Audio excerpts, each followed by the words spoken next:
Now let's have a look at the Hobbs Eagles, starting with Ronnie Pryor, the quarterback, at 160. George Bingham at quarterback at 149. Kenny Walker at quarterback at 165. Donnie Jackson at end at 148. Dan Foster in the backfield at 184. Pat McMurray in the backfield at 155. Jerry Tenner at end at 167. Greg Hutchings in the backfield at 144. Bobby Attaway in the backfield at 173. Jim Whitley in the backfield at 195. John Black in the backfield at 176. Bobby Kelly in the backfield at 180. Vernon Patterson in the backfield at 165. Ricky Wright in the backfield at 162. Steve Frederick in the backfield at 162. Mario Chavez in the backfield at 148. Steve Dyer at end at 178. Bill Williams at center at 154. Jim Kemp at center at 213 pounds. Jim Bob Ferguson in the center position and also playing at tackle at 203. John Stanfield at tackle at 195. Charlie Seco at guard at 180. Alex Carrillo at guard at 188. Robert Gray at guard at 156. Tim Baird at guard at 190. David Sage at guard at 193. Pete Farmer at tackle at 176. Tony Aguilar at tackle at 191. Albert Mays at tackle at 195. Tommy Garrett at end at 175. Craig Carney at tackle at 179. Don Pearson at end at 178. Frank France at tackle at 206. John Rodriguez at tackle at 218. Kevin Weiser at end at 154. Ray Barker at end at 189. Carlos Correa at end at 167. And Ross Cupp at end at 156. The captains for the Hobbs Eagles are Mr. Pat McMurray, Jim Whitley, Charlie Seco, and Robert Gray. The head coach for the Eagles, Mr. Doug Etheridge. His assistants are Mr. Pat Tone, Mr. Kyle Ellis, and Mr. Kenneth Clearman. And, ladies and gentlemen, that completes the roster for the two teams, the Hobbs Eagles and the Roswell Coyotes. This word now from Reese Prescription Shop, and then we'll be back with the starting lineups. Accuracy, dependability, and service are three qualities you should demand when you have a prescription filled. And at Reese Prescription Shop on the corner of Delmont and Taylor, you get those and much more. C.E. Burns and Reba Gracie, university-trained registered pharmacist, will dispense the medicine ordered by your physician accurately and dependably. And the service is professional. A motto at the Reese Prescription Shop is when you need us, we deliver. Call 393-4515 for free delivery and pickup. For night and holiday service, call 393-9962. The preferred address for prescription service is Reese Prescription, 121 North Delmont only. Now let's have a look at the starting lineups. First for the Roswell Coyotes. Starting for the Coyotes at quarterback will be Dan Morales. Rounding out the backfield for the Roswell team is Mike Bezanson, Dennis Jones, and Paul Ragsdale. At the center position for Roswell will be Tommy Gibbons, and at guards, Pat Jennings and David Meeks. At the tackle positions, Dennis Jones and Jack McKinley. At the end positions are Paul Gordon and Brad Aldridge. Those are the Roswell Coyotes who will receive the kickoff and defend the north goal. For the Hobbs Eagles, starting will be Ronnie Pryor at quarterback. And rounding out the backfield is Danny Foster, Jim Whitley, and John Black. At the center position is Jim Kemp. At the guards are Charlie Seco and Alex Carrillo. At tackles are Jim Bob Ferguson and Frank France. And at the ends are Jerry Tenner and Ray Barker. The Hobbs Eagles will kick off to start play in the football game and defend the south goal. There is a slight breeze blowing from the southeast, and that, of course, might assist the kickoff a little bit. I doubt if it's going to make much difference in the football game this evening. It's a dry night here at Eagle Stadium, and it appears the temperature being in the neighborhood of 60 degrees. It is what you might call a normal, good fall evening for a football game. No moisture in prospect. The field is dry, and the turf, which has not been worn away long ago, is dry and in good shape for the football game. And so for this final regular season football game of the season, this is the game in which all of the money rides for the Hobbs Eagles on this game. They must win it. If they do not win it, they will be eliminated from further consideration in the race for the championship of New Mexico. And, of course, for the Roswell Coyotes, if they were to win this game, they still are in the running for the district championship. So, as you can see, this is one of those storybook finishes in football here in the southeast corner of New Mexico, where the big, tough football teams reside. And we have a game going on over in Clovis this evening between the Wildcats and the Carlsbad Cavemen. And the Cavemen must win that game to remain in contention. So you see, a lot of things are going to happen in football here in southeastern New Mexico this evening. And we'll try to keep you informed as we go along. The Hobbs Eagles will wear their white uniforms this evening, white with gold trousers and the black numerals.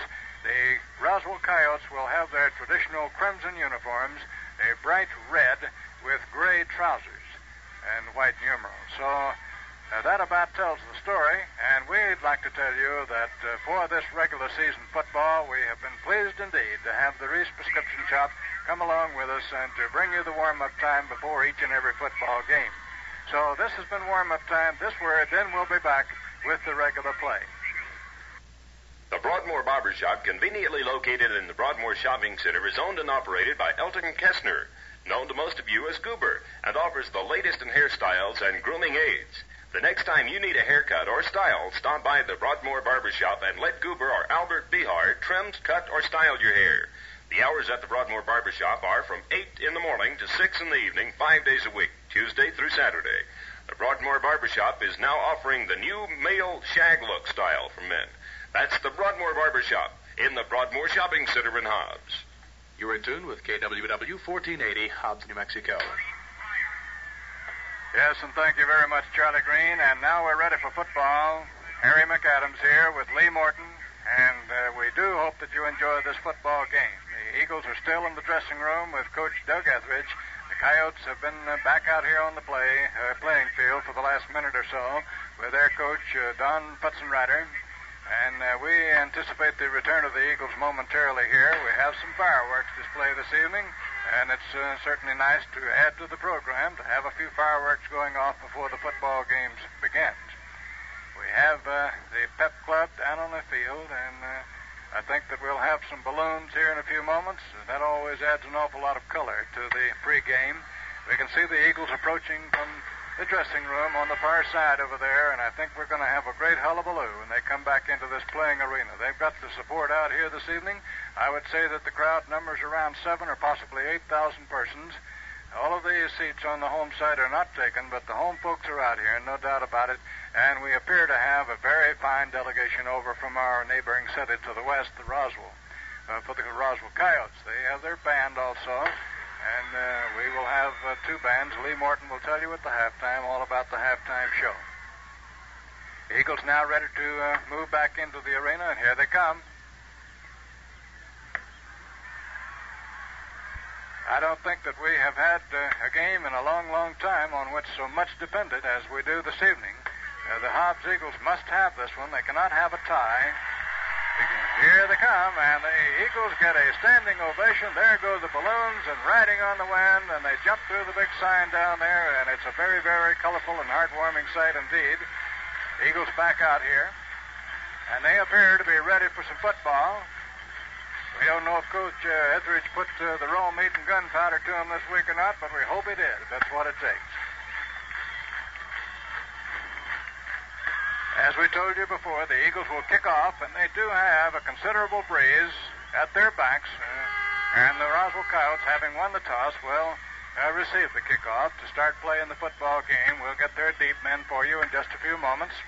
The Coyotes will be to the north end of the field, to our right, and the Eagles over to our left. We can see the Eagles taking the field out there now, and Bobby Attaway will be the kicker, of course. He'll try to put that ball as far down the field as he can to make a start in this football game. We imagine that he will. And we can see the Coyotes out there. They're trying to make a little bit of medicine out there around the 40 or 35-yard line as they get their final words. And we'll check and see now who they send back deep to receive this kickoff.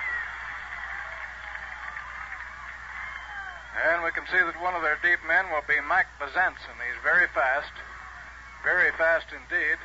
And back there with him is Gilbert Rivera. And on the far side over, I believe, is Ron Brown. So we've got them all placed now, and Bobby Attaway for the Hobbs Eagles is getting ready to kick it off. Here comes the kick. And this all-important battle is underway. And Attaway hangs it up there. High end-over-end kick, and they fumble the ball. Brown gets it, moving back up the field, and he's going to be hit hard by 6 of the Eagles down on the 10-yard line.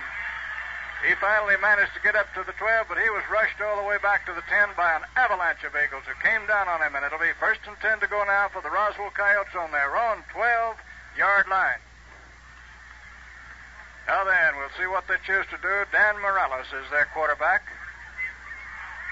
Dan Morales gets him up there now, and they look like they have an I formation of sorts. We'll wait and see. Morales takes the ball, and there's the handoff to Bezanson. Bezanson's got nowhere to go. He's thrown for a yard loss back on the 11-yard line. The Eagles were back there. Robert Gray back there on him. And also back there with him, I believe that Tony Aguilar, among others. There were so many Eagle hands on him, we couldn't see him. And it's, they don't allow any loss, about a foot loss, but we'll call it for all practical purposes 2nd down and 10 to go. 2nd down and 10 for the Coyotes with the ball at their 12-yard line. They come out of the huddle, and moving up to the line, here is Morales. Strong to the left this time, Morales with the ball, and handing off. There's a penalty marker in the air. No gain on the play. The ball carrier was Bezanson, and Bezanson appeared to pick up about a yard as he tried to hurdle the line, and somebody tripped him as he went over. And now let's see who it is. Evidently the option rests with the Roswell captain, who in this case is David Meeks. And I believe that he's going to take the 5-yard penalty for being the Hobbs Eagles offside, and that puts the ball up around the 17-yard line, offside against Hobbs. And that'll make it 2nd down now and about 5 to go. 2nd and about 5. The Roswell Coyotes get a break early in this football game. And they come up to the line. And Morales calling signals. Morales ready, takes the ball. Handing off to great big old, this time was Hebert, rushing through the right side. And he had plenty of power. He gets outside the 20 up to about the 22, and it's very close for a 1st down. They may even ask for a measurement on that. No, let's see. Wait. They call it 3rd down and about less than a yard to go. 3rd and less than a yard with the ball at the 22-yard line of the Roswell Coyotes.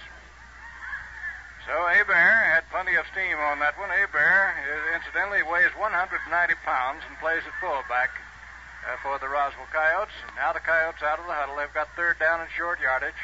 Here comes the play, and going into the line there. He is mauled and submerged, and let's see whether they are going to allow enough yardage gain. It was Aguilar who made the first contact on Hebert, and they placed the ball down. It looks very close for a 1st down. They may want to measure it, and that's what they're going to call for, a measure, and the ball appears to be very, very close to a 1st down. I think we're going to guess that it is. We'll wait until they stretch the chain, though.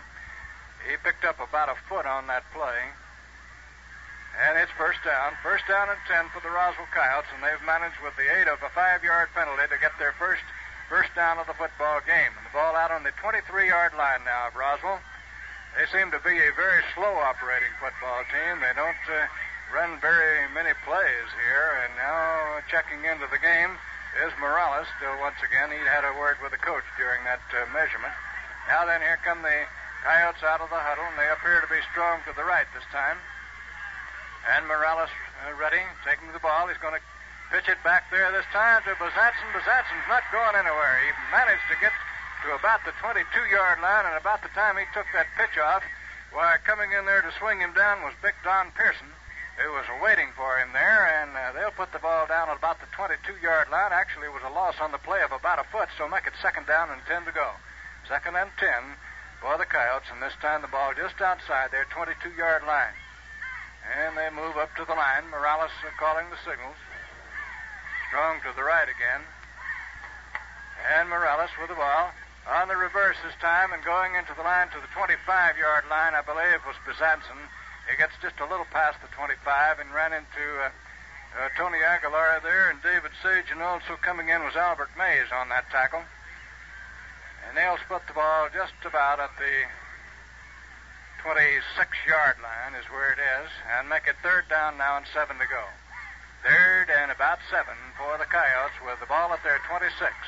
Morales ready and calling, takes the ball, and handing off his time to Besantzen. Besantzen is practically murdered over there by big David Sage, who rode him to the ground back inside the 25 and down on the 24-yard line. And that will bring up a fourth down situation for Roswell. And a kicking situation is indicated. They'll put the ball inside the 25 on about the 24. And we'll check their punter on this play. Possibly going to be David Meeks, but we don't know for sure. Let's check it. It's not David Meeks. I believe, well, I can't tell. Anyway, he's going to kick it from the 12. He gets it away. It's partially blocked. It's low and wobbly. Coming down the field. It's going to be taken out there this time by Kenny Walker. Moving down the sideline to the 30, the 25, the 20. And Kenny Walker is in the end zone for the touchdown. Kenny Walker in there very nicely. Taking that wobbly, low, hard kick ball down the field. He got to the sideline, signaling for blockers, waiting up for them, and finally took off down the sideline, running all the way into the end zone for a touchdown.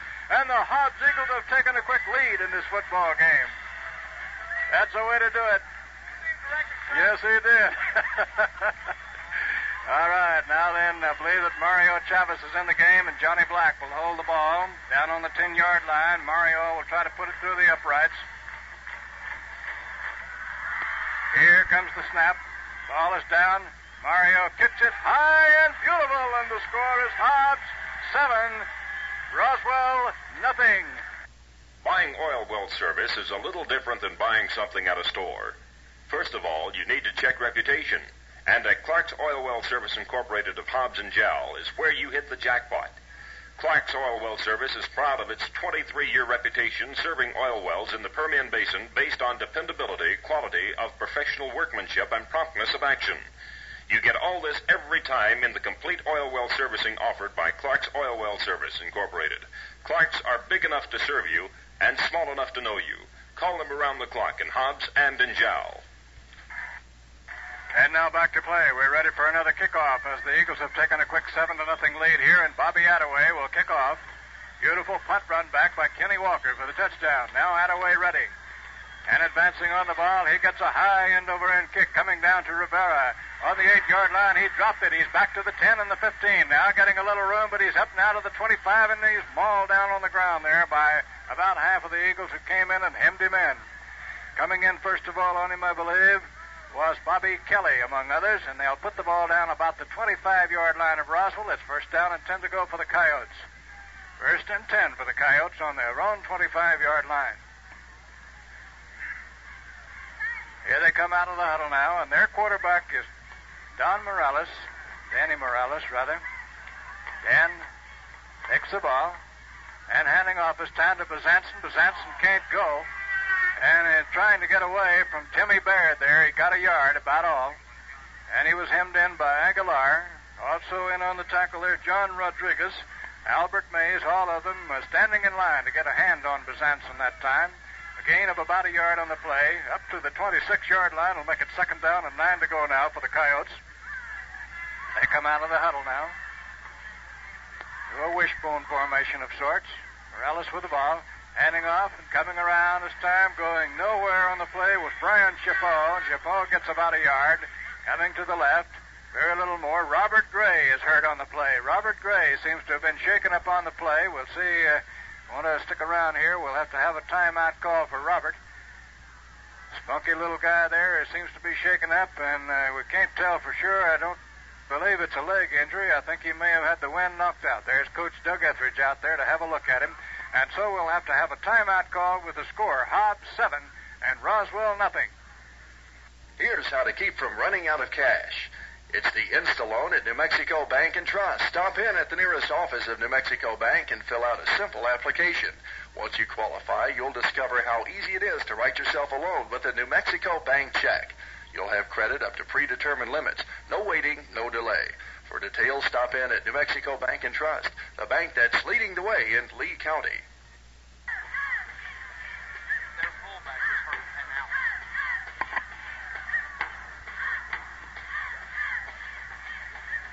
And now back out here at Eagle Stadium, Robert Gray knocked out on that play. We don't know for sure what Robert's injury is. We don't know if it's leg or what it is, but now we're ready to go back to play. And the Coyotes coming out. They have a 3rd down and 7 situation facing them, and it's going to be Morales. He's rolling out of there. He's going to try to run with it. He gets to the sideline. He can't go, knocked out of bounds at about the 30-yard line. Morales thought he saw some running room in there, but Vernon Patterson was over there, and also John Rodriguez and David Sage and Timmy Baird, and he decided he'd better get off the field before they hit him. Ball is on about the 31-yard line. It's going to be 4th down now and 4 yards to go. 4th and 4 for the Coyotes, and they're faced with another punting situation. And let's see, that kicker is going to have to put it in the air from about the 20-yard line. We can't pick up a number on him. Edmondson takes the ball and kicks it a high spiral coming down, and it's going to be taken by Kenny Walker again. Kenny Walker moving around. He gets a block. He moves to the sideline. He can't get away from him. However, he's down on about the 28-yard line of Hobbs, so the Coyotes got maximum yardage on that kick. Walker trying to get to the sideline, but coming in behind there to pull him down was David Meeks for the Coyotes. And so on the 28-yard line of the Hobbs Eagles, the Hobbs team will get the ball for the first time. They're leading 7-0 over the Roswell Coyotes by a punt return by Kenneth Walker. Now then, the Eagles come charging out of the huddle and right up to the line. And Pryor, looking up and down, takes a check, handing off his time to Whitley, comes charging through there past the 30 up to about the 33-yard line. And to knock him down on the play was Pat Jennings for the Roswell Coyotes. And they'll spot the ball at the 33. It's going to be 2nd down now and 5 to go.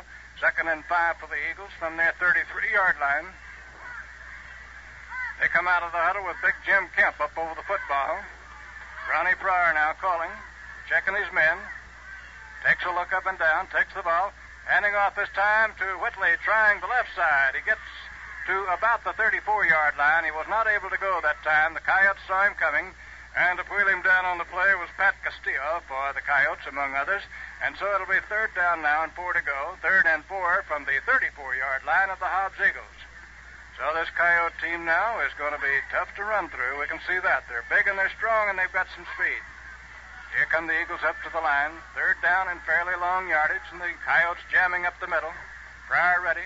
And there's the pitch out going this time to John Black. John Black's on the sideline. He's still going. He's the 45. He is knocked out of bounds in Roswell territory on about the 40-yard line. He found that corridor over there, and the Eagles had it set up for him, and it looked like he might break another one. But it was knocked out of bounds, and let's see where they finally mark the step out of bounds. On about the 42-yard line of Roswell, it's going to be 1st and 10 to go for the Hobbs Eagles. Here come the Eagles up to the line, and they've got the ball down in Roswell territory. Beautiful pitch out from Pryor to Black on that play. Good for the first, and now here they come. Pryor ready, takes the ball, and going into the line this time is Whitley. Gets up to about the 40-yard line, a 2-yard gainer on the play, and was met there by an avalanche of the Roswell Coyotes, and first contact made by Paul Ragsdale, defensive man for the Coyotes. And so it'll be 2nd down and 8 to go for the Hobbs Eagles. 2nd down and 8, and the ball squarely on the 40-yard line for Roswell. Here they come out of the huddle. 4 minutes and 30 seconds left in the first quarter. Hobbs in the lead 7-0. And Pryor taking a check on his men. Here comes the play now. As he's going to roll out and go. Here he comes. Around the right side, he's got a block or two. He's on the 30 and down to the 28-yard line of Roswell. Ronnie Pryor. And a man is down for Roswell over there. Knocked out on the play was Brian Chapeau, but he's able to get up and stumble around a little bit. They'll spot the ball on the 29-yard line of Roswell and call it a 1st down and 10 to go for the Hobbs Eagles. 1st down and 10. So we've had 2 players shaken up already in this football game for Roswell and 1 for the Hobbs Eagles. We can see Bobby Gray down there, and he has some ice on his knee. Here comes the play now for Hobbs. And it's Whitley going through the middle, still going, fighting all the way down to the 20, inside the 20 to the 18-yard line. Whitley looked like he might go all the way, and Big Jim Kemp clearing the way for him. Down on about the 19-yard line. It's first down and 10 to go for the Hobbs Eagles on the Roswell 19. 18, yes it is, on the 18-yard line. Now then the Eagles right back out of the huddle. They don't waste a bit of time back there. They don't fool around with you. Strong to the right. Pryor ready. Heading off this time. Going into the line was Black. Unable to go. Gets about a yard. Tripped up in the line, and to make the first contact on him on the play was Paul Gordon for the Coyotes. Gain of about a yard, make it second down and 9 to go. Second down and 9, that ball close to the Roswell 17-yard line. Eagles up to the line, and here they come. Strong to the left this time. Pryor taking a look at his men, takes the ball. And there goes the run in there by Whitley, still going. But I believe a penalty marker was thrown on the play, and we can see that Coyotes are strewn all over the field out there. And we have one Coyote slow getting up on the play. Ball is inside the 15 on a 13-yard line. Pete Hebert was knocked down on the play, and they can't get him up. He's still down there, and we'll have a brief timeout called. A timeout for Roswell with the score, Hobbs 7, Roswell nothing. If you're thinking of a luxury car this year, how about thinking about the new luxury Le Mans? Buying a car with real luxury used to mean buying a big car, but no more if you want luxury. Well, now there's that midi-sized Pontiac. You get all the luxury you want without paying for more car than you need. The luxury Le Mans includes a long list of safety features, well, such as you'd expect in a car built by General Motors, beautiful outside and elegant inside. The kind of car you'd probably design for yourself. Why don't you see it tomorrow at Watson's in Hobbs? That's Watson Truck and Supply, 15001 North Grimes, right here in Hobbs, New Mexico. Back here at Eagle Stadium, the Coyote knocked out on that last play was Pete Hebert, who runs at fullback, and they're having to carry him off the field. So we've had a number of injuries already in this football game. Robert Gray for the Hobbs Eagles has a knee injury. We can see him on the sideline with some ice on his knee. And let's see now. The ball remains at the 13-yard line. It's going to be second down and 4 to go for the Eagles. I believe when play resumes, there was a penalty marker thrown on the play, but evidently the infraction was against Roswell, and Hobbs chooses to take the play. So it'll be second down now and 4 to go. Second and 4 for the Eagles with the ball at the Roswell 13-yard line. Eagles now coming up to the line, and Pryor looking around. Takes the ball. He's going to roll out with it. He's hit the ball. Coming around the right side. He goes in there standing up. Ronnie Pryor goes in for the touchdown, a 13-yard runner. So they're showing him how to do it right out here tonight. And that'll make the score 13-0, and Mario Chavez checking into the game to see if he can make it 14. And 3 minutes still left to play in the first quarter. Yeah, that's going to make an awful lot of people happy if this thing keeps going the way it's going now, Lee Morton. Mario Chavez in the game now will attempt to split the uprights and make it an even 14 points. Here comes the snap. Ball is down. Mario kicks it high and beautiful, and the score is Hobbs 14 and Roswell nothing. At Furr's Supermarkets, you feel right at home with warm, friendly service, wide, bright, sparkling, clean aisles, and national brands at Furr's miracle low prices. Every day, more and more people are doing all their grocery shopping at Furr's because you get more for your dollar. It's that simple. Miracle low prices plus Gold Bond stamps. Don't you settle for less than Furr's Supermarkets, where you feel right at home. Now we're ready for still another kickoff with Bobby Attaway in the game now. We'll kick off from the south to the north, and a considerable little breeze is kicking up out here. Deep for the Coyotes is Bezanson back on the 5-yard line, and he's flanked by Rivera and Brown. Now Bobby Attaway for the Eagles will try to put it way down there again like he did before. Here comes the kick. Hobbs in the lead, 14-0 in the first quarter. Here comes the kick by Attaway. And he gets a high end-over-end kick, and it's going down there, and it hits the ground, bounce around. Brown picks it up, drops it. It is fumbled. It's taken by Hobbs. Hobbs recovered the fumble, and the ball is taken on the 13-yard line. Brown fooling around with that ball. He tried to get it. He dropped the ball, fooled around on with it, and Steve Dyer came down there and didn't fool around with anybody, jumped on that football, and the Hobbs Eagles have a big break in this football game. They've got possession on the Roswell 13-yard line. Well, what a tremendous break. Eagles already leading 14-0, and now they've got possession on a kickoff, a fumble, and now the Eagles have it 1st and 10 on the Roswell 13. Here's the play. Pryor takes the ball. And the run going to Whitley. Whitley going right up the middle, and he's inside the 10 to about the 8-yard line. And I think the Coyotes may wish they'd stayed at home tonight. Dennis Jones came in to make the tackle on him. That ball is on the 8-yard line. It'll be 2nd down now, and a long 5 yards to go. Eagles right back out of the huddle. They don't hardly give those Coyotes time to get set over there. Coming up to the line, Pryor ready. Takes the ball. There's the pitch out, going to Johnny Black. Johnny Black gets a key block and steps into the end zone for the touchdown. Beautiful block out there by Danny Foster. Danny Foster turned a man end over end out there. You could see feet flying through the air as he threw that block in. Black just stepped handily and waltzed right on into the end zone. And suddenly we've got a 20-0 football game. Hobbs in the lead over Roswell, and Mario Chavez back in there to see if he can convert it and make it 21. Johnny Black will hold the ball. Here comes the kick. Ball is down.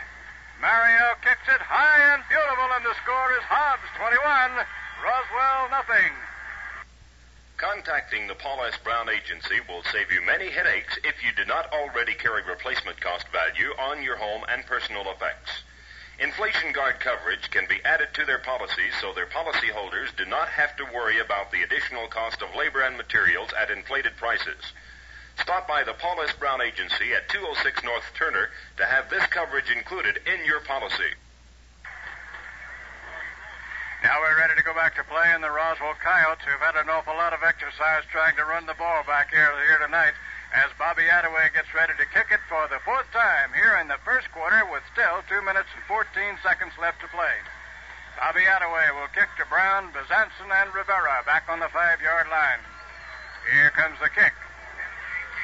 And he kicks a high and over-end kick coming down to Brown on the 3-yard line. Brown's got it this time. He moves back up the field, and they maul him down on the 23-yard line. Brown seemed to stop there when he saw that awesome sight coming at him, about 8 of the Hobbs Eagles. And so he stopped and paused, and that was another mistake, Lee Morton. I can't even tell for sure who hit him, but I think there's a penalty marker down on the field.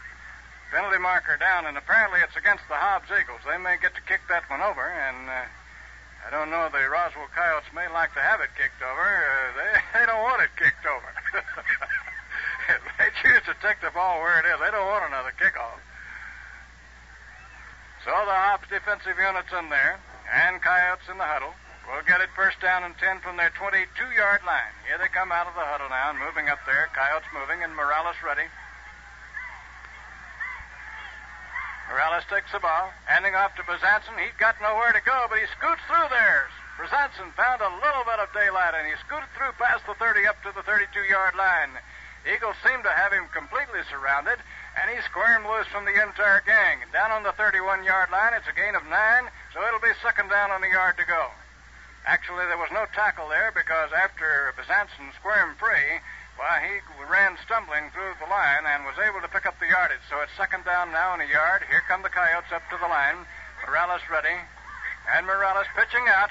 Coming around to Bezanson. He's got the 1st down to the 35 to the 36-yard line where Tony Aguilar and Bobby Attaway hemmed in to get him down, and Kenneth Walker coming up from the secondary to bring him down. 1st down on the play for the Roswell Coyotes, and it'll be on the 36-yard line of Roswell. 1 minute and 19 seconds left here in the first quarter. Hobbs in the lead, 21-0. Hard to believe, isn't it? Clock is running, and the Coyotes now in the huddle. When they get the ball, they don't run many plays. They take an awful lot of time out there. Now then, Morales ready. Calling. He takes the ball, and he's hit, but he pitches it away to Bezanson. Bezanson tries to cut back, and he ran into Baird and Sage and Rodriguez and Tony Aguilar and Albert Mays. Baird put him down. First of all, there's a gain of 1 yard on the play to the 37-yard line. It'll be 2nd down now and 9 to go. 2nd and 9 for the Coyotes. I thought Bezanson had made a terrible mistake when he cut back into all that gang coming after him. Now then, here come the Coyotes up there. And Morales ready. Morales takes and handing. There's a fumble ball. Fumble ball, and I think an Eagles on it. It is. David Sage gives us the signal. I don't know who got the ball. John Rodriguez, I believe, got the ball. So the Eagles recover another Roswell fumble, and they'll take possession on the Roswell 38-yard line. Coyotes now up there questioning something or other, and we have the official has signaled that the Eagles will have possession, first down and 10 on the Roswell 38-yard line. So here in the first quarter, the clock still shows 20 seconds left to play, and we've had all kinds of excitement already. Here come the Eagles out of the huddle. Moving up there, Pryor looking around. He takes the ball. He's going to throw a pass. He gets it away, but not complete. It was intended to Dan Foster. 5 seconds left on the clock. The clock is stopped on the incomplete pass. Back on the 38-yard line, it'll be second down and 10 to go for the Hobbs Eagles. First pass of the game is not complete.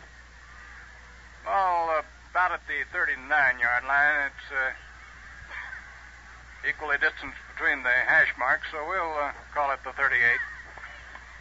Eagles back out of the huddle now and moving up. And Kemp ready with Pryor strolling in. Here comes the play. Pryor with the ball. He's going to roll out of there and try another pass. He throws a long one out there intended to Kevin Weezer, but it's a little long for him. Kevin made a dive for it. He was in the clear and would have gone all the way, but the ball just a little bit out of his reach. So it'll be third down and 10 to go. Third and 10. The clock shows 1 second left in the first quarter. Hobbs already has 21 points on the board. Back on the 38-yard line, it'll be third down and 10 to go. Third down and 10. Offside, Roswell. And Lee says that the Roswell team was called for offside. We didn't see the penalty marker, so that play does not count. There's 5 yards marked off against Roswell, and that'll make it second down now and 5 to go. Second and 5. And so the Eagles get a break on that series. We did not see the penalty marker down. Now then, here they come out of the huddle with a second down and 5. 1 second left here in the first quarter. Here comes the play. As Pryor steps in, takes the ball, and handing off this time, he ran into the referee, and running with that football was Whitley and ran into the referee. Went all the way inside the 25 to the 23-yard line. It'll be a first down, no doubt about that, but that's the first time I've ever seen a ball carrier have to knock the referee out of the way to get by. So on the 23-yard line at the end of the first quarter, the score now, Hobbs 21 and Roswell nothing. The Gulf Radial age is here, and like all new and exciting Gulf products, the Gulf Radial tire is the result of many months of development work and thousands of miles of indoor and outdoor testing, which proved it to be an outstanding tire in performance and which you will drive with confidence. This tire will give a 15% increase in load range, stands up terrifically in the oil fields. See them at your friendly Gulf service stations in Hobbs, including Cope's Gulf Station at Hardin and Marland in Hobbs. Now we're ready to go back to play for the second period. And it's first down and 10 to go for the Hobbs Eagles on the 23-yard line of Roswell. Some little delay. Now the official gets out of the way. We hope he stays out of the way on this play.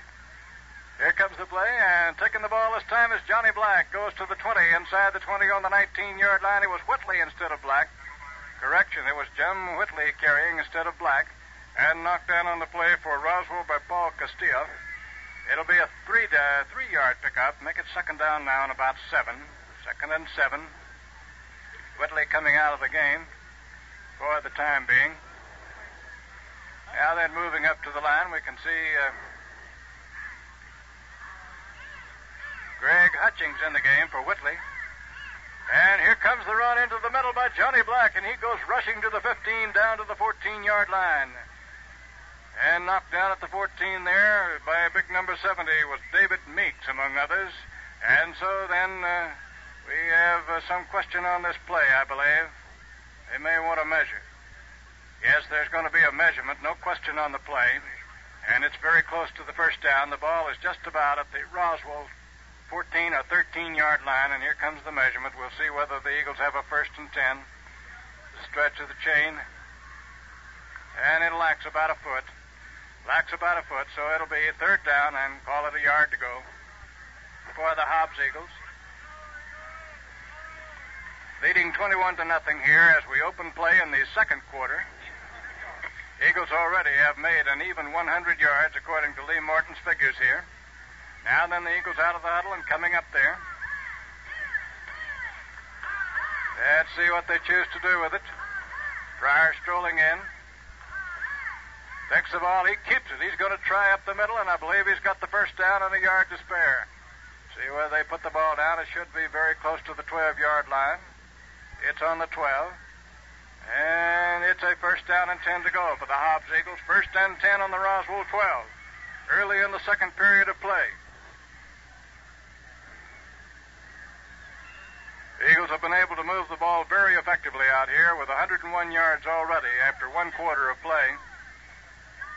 Now then, they're out of the huddle and moving up. Now let's see what they choose to do with it. Greg Hutchings in the lineup for Jim Whitley in the backfield for the Eagles. Pryor ready. And handing off this time, going into the middle of the line was John Black, and he gets inside the 10 to about the 8-yard line. And is pulled down by, number 11 coming up was Robert Valdez for the Roswell Coyotes. And on the 8-yard line, it'll be 2nd down now and about 6 to go. 2nd and a good long 6 it is. Eagles grinding out the yardage little by little as they need it. And moving up there now. Ronnie Pryor ready. Looking up and down the line. Takes the ball. He's going to roll out and run with it. Coming around the left side, he gets a block and steps into the end zone for the touchdown. Oh, he made it look so easy. Alex Carrillo throwing the key block for him, and Ronnie just slowed up and let Alex go ahead in there and lay the man down. And I'll tell you right now, it's a sight to see out here as these Eagles already have 27 points, and Mario Chavez back in the game to see if he can make it an even 28. And 10 minutes left to play in the 2nd quarter. This is unheard of. Here comes the play now. Ball is snapped. It's down. Mario kicks it high and beautiful. And the score is Hobbs 28, Roswell nothing.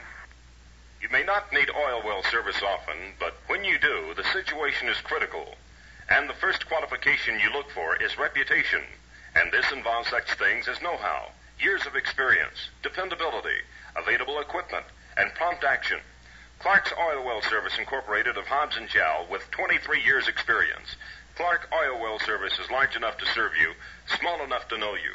Call them around the clock in Hobbs and in Jowl. Now we're ready for another kickoff. Bobby Attaway will be kicking into the wind this time. And back there is Bizanson, Rivera, and Brown.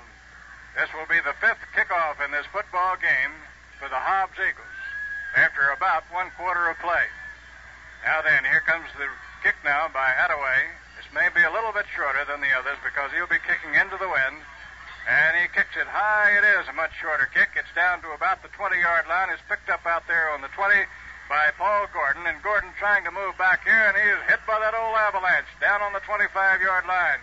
Coming in there, first of all, was Ross Cupp and also Bobby Kelly, among others, who were on the specialty team and down there to knock him over. They'll put the ball down at about the 28-yard line. Call it the 27, I believe it's closer to the 27. And 1st and 10 to go for the Roswell Coyotes. They move up to the line, and Morales takes, and there's a handoff this time, and going around there this time was Paul Ragsdale. And he was hugged to the ground before he ever got back to the line of scrimmage. Let's see where they'll put the ball. A loss on the play, back to about the 26-yard line, and we can't tell who did all that hugging out there, but they were sure laying a hand on him. David Sage. I think David must have memorized those films. Loss of 1 yard on the play, make it 2nd down now and 11 for the Coyotes. 2nd down and 11.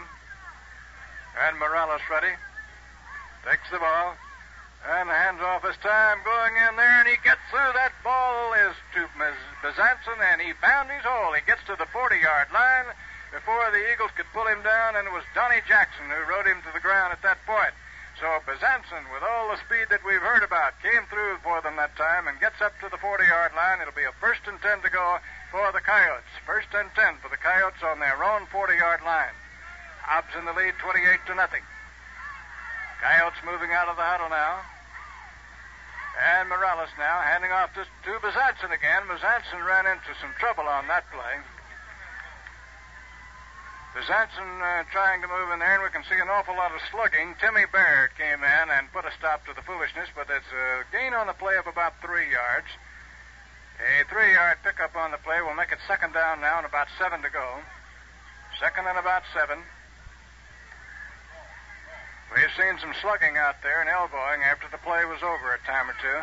Here comes the run now as the Coyotes move up there. It's 2nd down and about 7. And Morales with the ball he's going to try a pass. He rolls out there with the ball. He's being chased, but he gets it away. And it's intercepted. It's intercepted by Hobbs. Let's see who got the ball. Donnie Jackson got the interception, and he's knocked down at about the 46-yard line of Roswell. 47-yard line of Roswell. Donnie Jackson gobbled up a Roswell pass and was pulled down almost immediately. But gets down to the 47 of Roswell, and the Eagles have still another turnover from the Roswell Coyotes. Have it 1st and 10 to go now in Roswell territory on the 47-yard line. Here comes the play as they move up there. Pryor looking around and calling and takes the ball. And here comes the run into the middle of the line by Johnny Black down to the 42-yard line. A gain of about 5, and is dragged down on that play by Bill Anderson for the Coyotes. On the 42, it'll be 2nd down and 5 to go for the Eagles. 2nd down and 5, and the Roswell defenses seemed to be a little confused that time. They were zigging when they should have zagged, and Black went through. Now then the play at 2nd down and 5. Here come the Eagles on the Roswell 42-yard line. And Pryor takes a look. Hands off his time to Greg Hutchings. Greg Hutchings is hemmed in. He can't get back to the line of scrimmage and is down on about the 47-yard line. Greg Hutchings saw that there was no running room whatsoever, and so he attempted to reverse field, cut back the other way, and ran into trouble. So it's a loss on the play of about 5. Now, let's see. I think there was a penalty marker down on the field also. Penalty marker went down on that play. And the option rests with the Roswell captain. Ball is down on the Roswell 46-yard line. And let's see what they choose to do with it. Roswell has the option. Clipping is called against Hobbs, and Roswell chooses to take the down instead of the penalty. And so it'll make a 3rd down situation in about 10 to go. 3rd and about 10 for the Eagles. 3rd and 10, and here come the Eagles out of the huddle.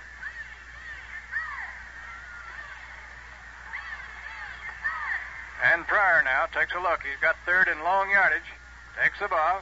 He hands it. He fakes a handoff and running like the wind. He's to the 30, to the 25, and knocked down just inside the 25-yard line. Ronnie Pryor took off with that football, hiding it as he went. He found a big hole in the line and was all the way down to the Roswell 25 before being pulled down, and it's 1st down and 10 to go for the Hobbs Eagles.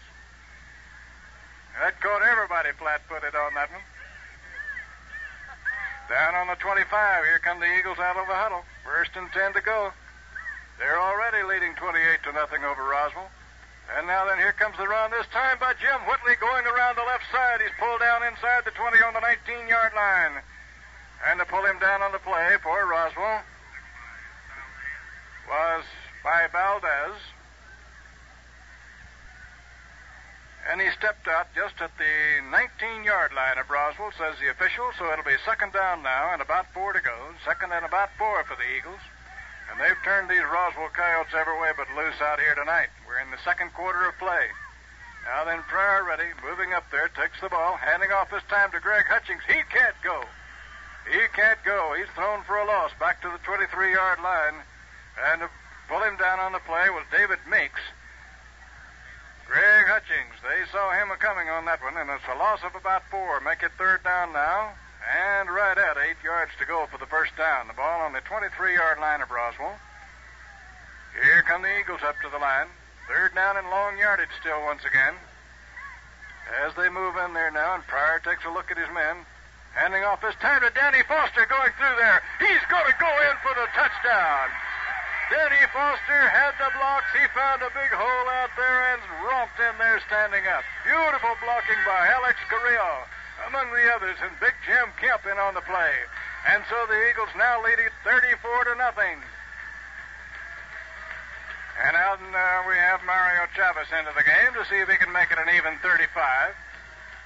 This crowd is stunned out here tonight. They can't believe that these Eagles are so tough. Ball is down. And I believe that Mario must have missed the ball or something. He failed to get the ball through the uprights on that play, so the score remains Hobbs 34, Roswell nothing. Master Charge is the greatest thing to happen to Lee County banking since money, and it's at New Mexico Bank and Trust Company.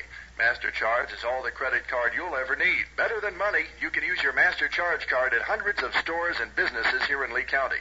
In fact, New Mexico Bank's Master Charge card is honored by thousands of merchants across New Mexico and throughout the nation and even internationally. That's Master Charge from New Mexico Bank, leading the way in Lee County. Now we're ready for another kickoff. About all we have tonight's kickoffs. Bobby Attaway ready to kick. He'll be kicking into the wind again. Hobbs leading 34-0 here with 5 minutes and 30 seconds left in the second quarter. Here comes the kick by Attaway. He'll be kicking to Bezanson, Brown, and Rivera. And he gets away a high end-over-end kick coming down the field there, but it's a short one to the 23-yard line. It's picked up out there by Steve Dennis, and Dennis is able to rush back to about the 30 to the 31-yard line.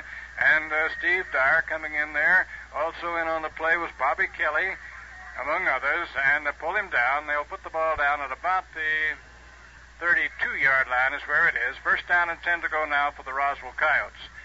And I think that they're gradually kissing goodbye to the football season out here tonight.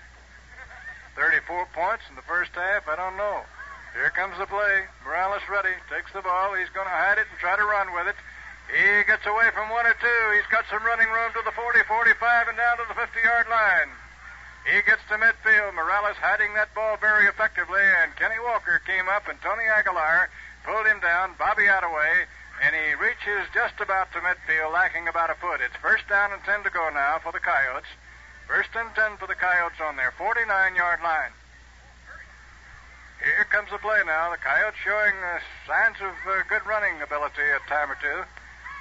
And Morales ready.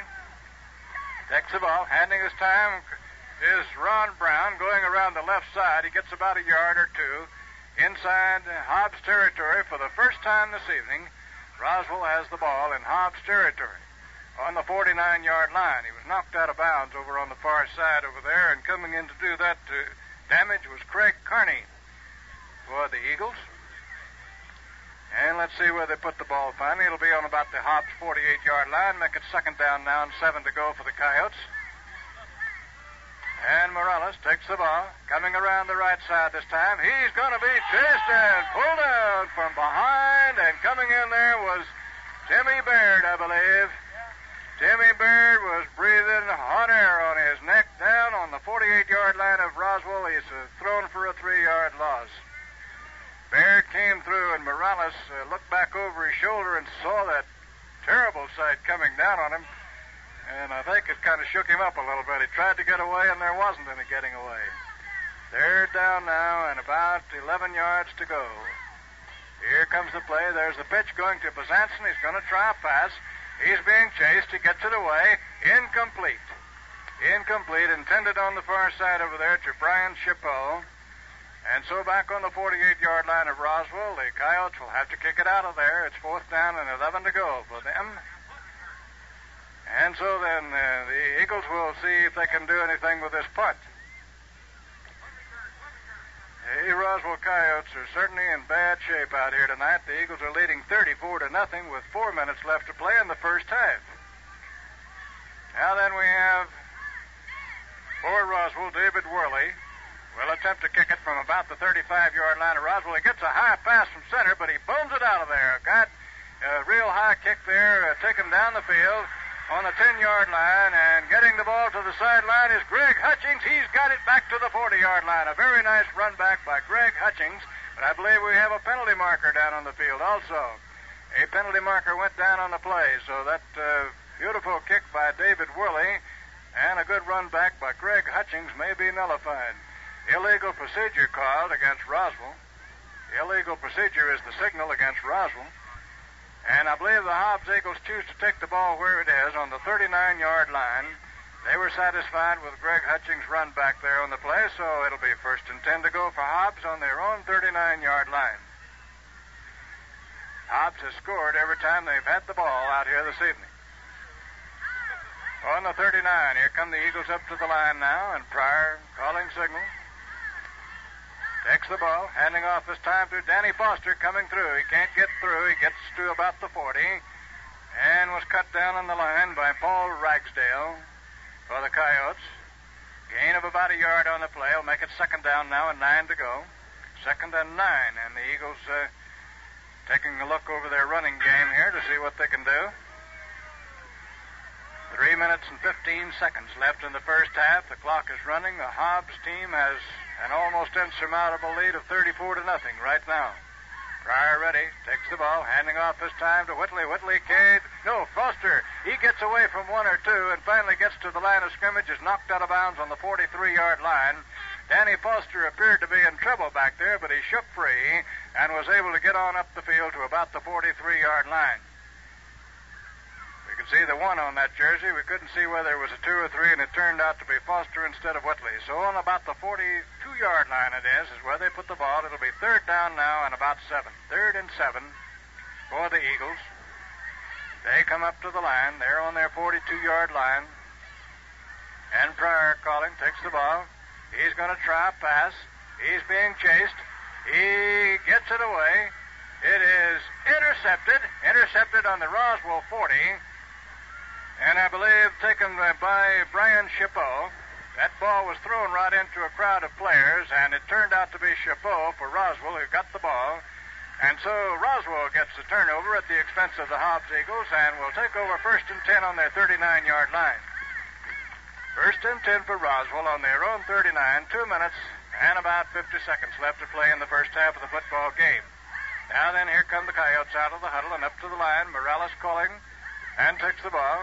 Handing off on the reverse, a double reverse. There's a pitch out going to Morales again, and Morales manages to get past the 40 to the 42-yard line. That was a double reverse, and finally a pitch to Morales, and Morales found himself in terrible shape. Albert Mays over there, and also Bobby Attaway. On the 42-yard line, it's a gain of 3. Make it 2nd down now and 7 to go. 2nd and 7 for the Coyotes. And moving up there now, they've strung to the right this time. Morales with the ball. Takes the ball, and there's the pitch going to number 25 is Elroy Lacey, and Lacey tries to cut back to the left. He gets past the 45 to the 49-yard line and is tripped at that point by Bobby Attaway once again. And I believe it's enough for the 1st down, so it's 1st and 10 to go now for the Coyotes. The ball at their 49-yard line. 1 minute and 57 seconds left in the first half of play. We didn't think we'd see anything like this out here tonight. Hobbs in the lead 34 to nothing. Time running out in the first half. Coyotes now moving up to the line. And Morales takes a look at the men out there, and here comes the play. He kept the ball. He was trying to hand it to somebody, just any old body except an Eagle, and finally kept it and staggered across the 50-yard line to the 49-yard line of Hobbs.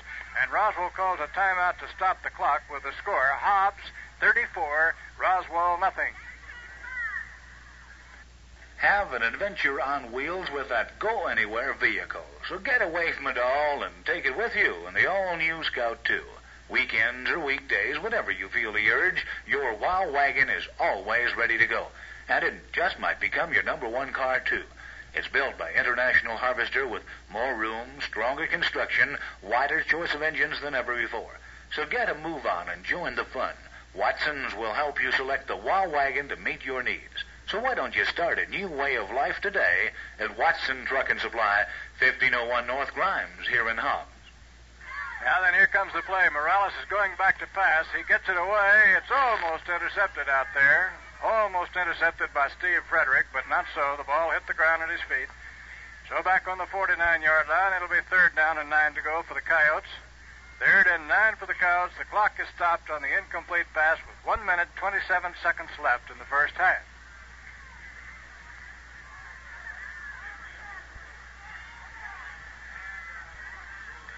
Now then, here come the Coyotes up to the line. Morales ready. He takes the ball. He's going to try a pass. He gets it away.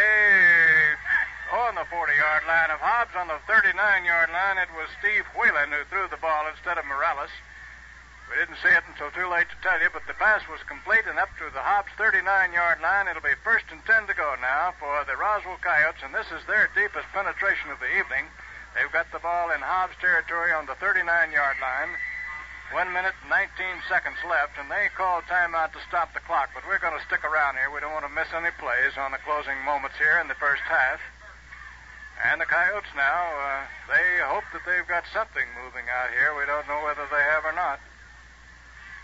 They haven't been able to do anything all night against this awesome Hobbs team. I'll tell you right now, they seem to be getting tougher by the day.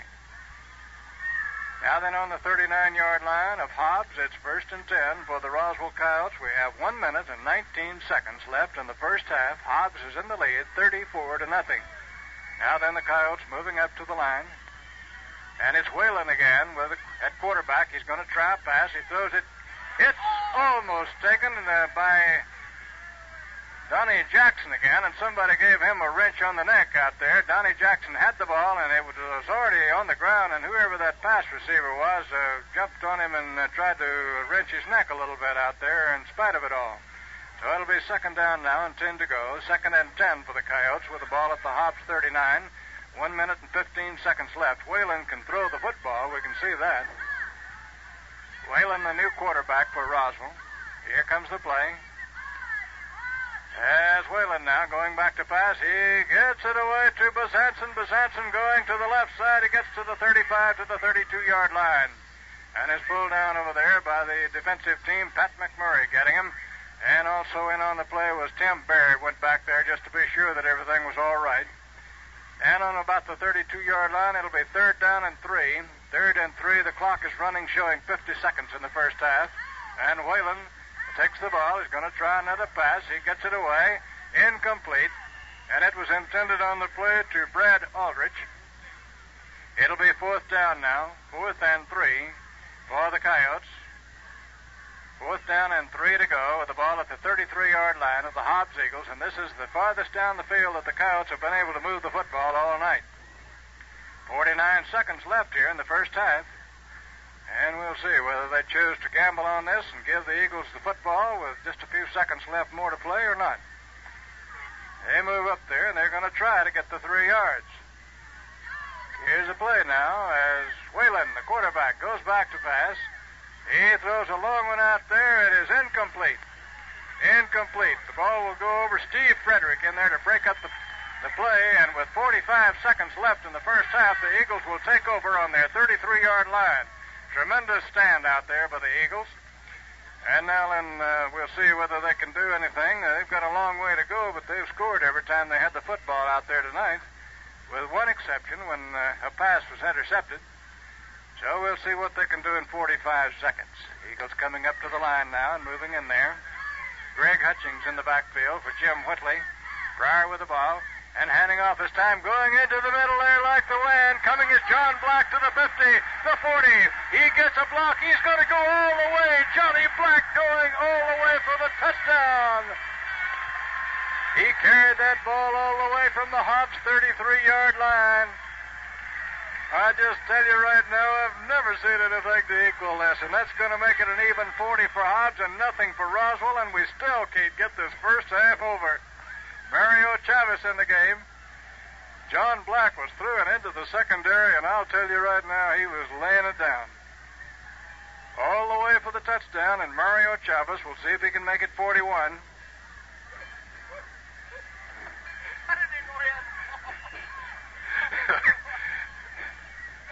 Here comes the snap. Ball is down. Mario kicks it high. It's good. The score is Hobbs 41, Roswell nothing. You're always reading a story about an automobile accident or traffic violation, but you seldom read about the safe driver, the careful man behind the wheel. Now there is a reward for this man, the Gold Key Auto Policy.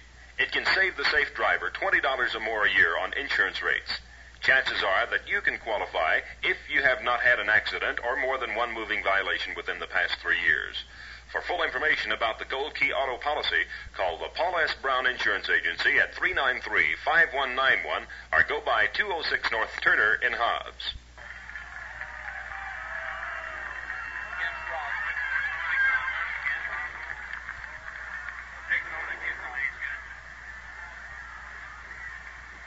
We had a penalty against Roswell on that point after touchdown, and it was a 15-yard penalty. The Eagles will get the 15 yards added on to their possession of the football, and that will give them the kickoff from the Roswell 45-yard line. The kick was good, of course, and the play stands, but the rule says that the 15 yards can be added on to Hobbs' ball position on the kickoff, so the Eagles will kick off from the Roswell 45-yard line, and we still have 33 seconds left in the first half. Hobbs in the lead 41-0. And I think this may set some kind of a record around here. We'll see what Bobby Attaway now can do. I think this is the 6th time he's kicked off.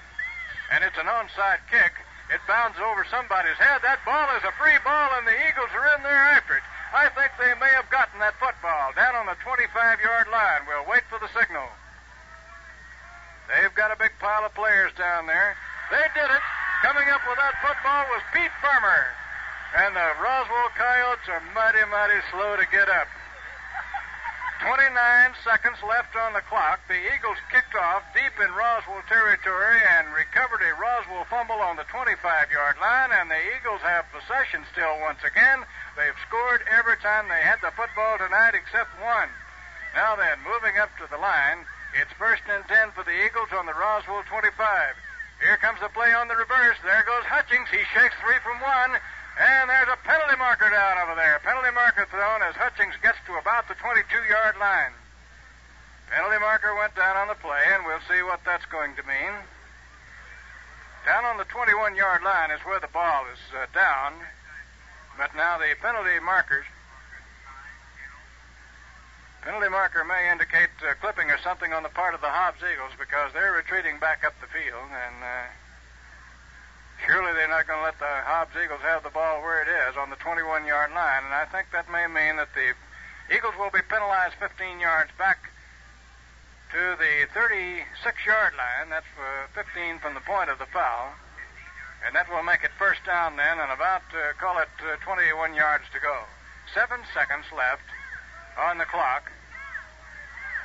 These Eagles are mighty hungry tonight. I don't know whether they're going to be willing to settle for that or not. Pryor ready, rolling out with the ball. He hides the ball, and coming around the left side, he's got some blockers. He's on the sideline. He gets down to the 22-yard line, and there is the horn ending the first half, and we thought that we...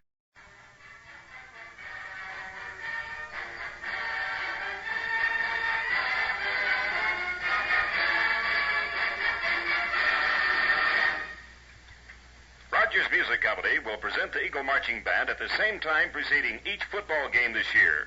Now, once again, the Eagle Marching Band, directed by Robert Lane.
Each week preceding each Eagle football game for the Hobbs High School Marching Band, presented by Rogers Music Company at 401 North Turner and Hobbs. Directed by their director, Robert Lane, here are the Eagle Marching Band.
at 6:45, preceding each Eagle football game for the Hobbs High School Marching Band, presented by Rogers Music Company at 401 North Turner and Hobbs.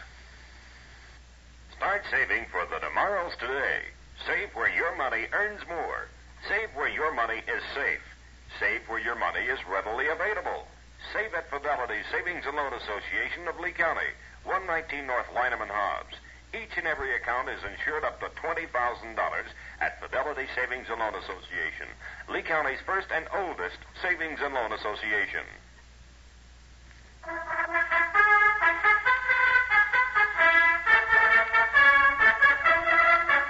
Expert Well Service Incorporated and B&M Service Company presents the Lee Morton Show.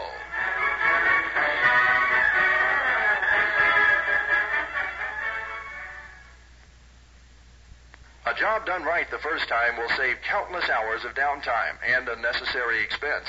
To be sure your well servicing jobs are done safely, promptly, and expertly, call Expert Well Service Incorporated at 393-9171. Two-way radio units ensure prompt 24-hour round-the-clock service.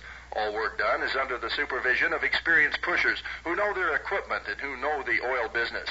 Expert Well Service Incorporated and their companion unit, B&M Service Company, a team of experts, a team you can count on 24 hours a day, every day, for well servicing and roustabout crews. Telephone 393-9171.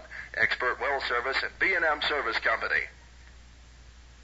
Good evening. I'm Lee Morton with head coach Doug Etheridge of the Hobbs Eagles, coming off a big 53-8 victory over a Texas 4A team.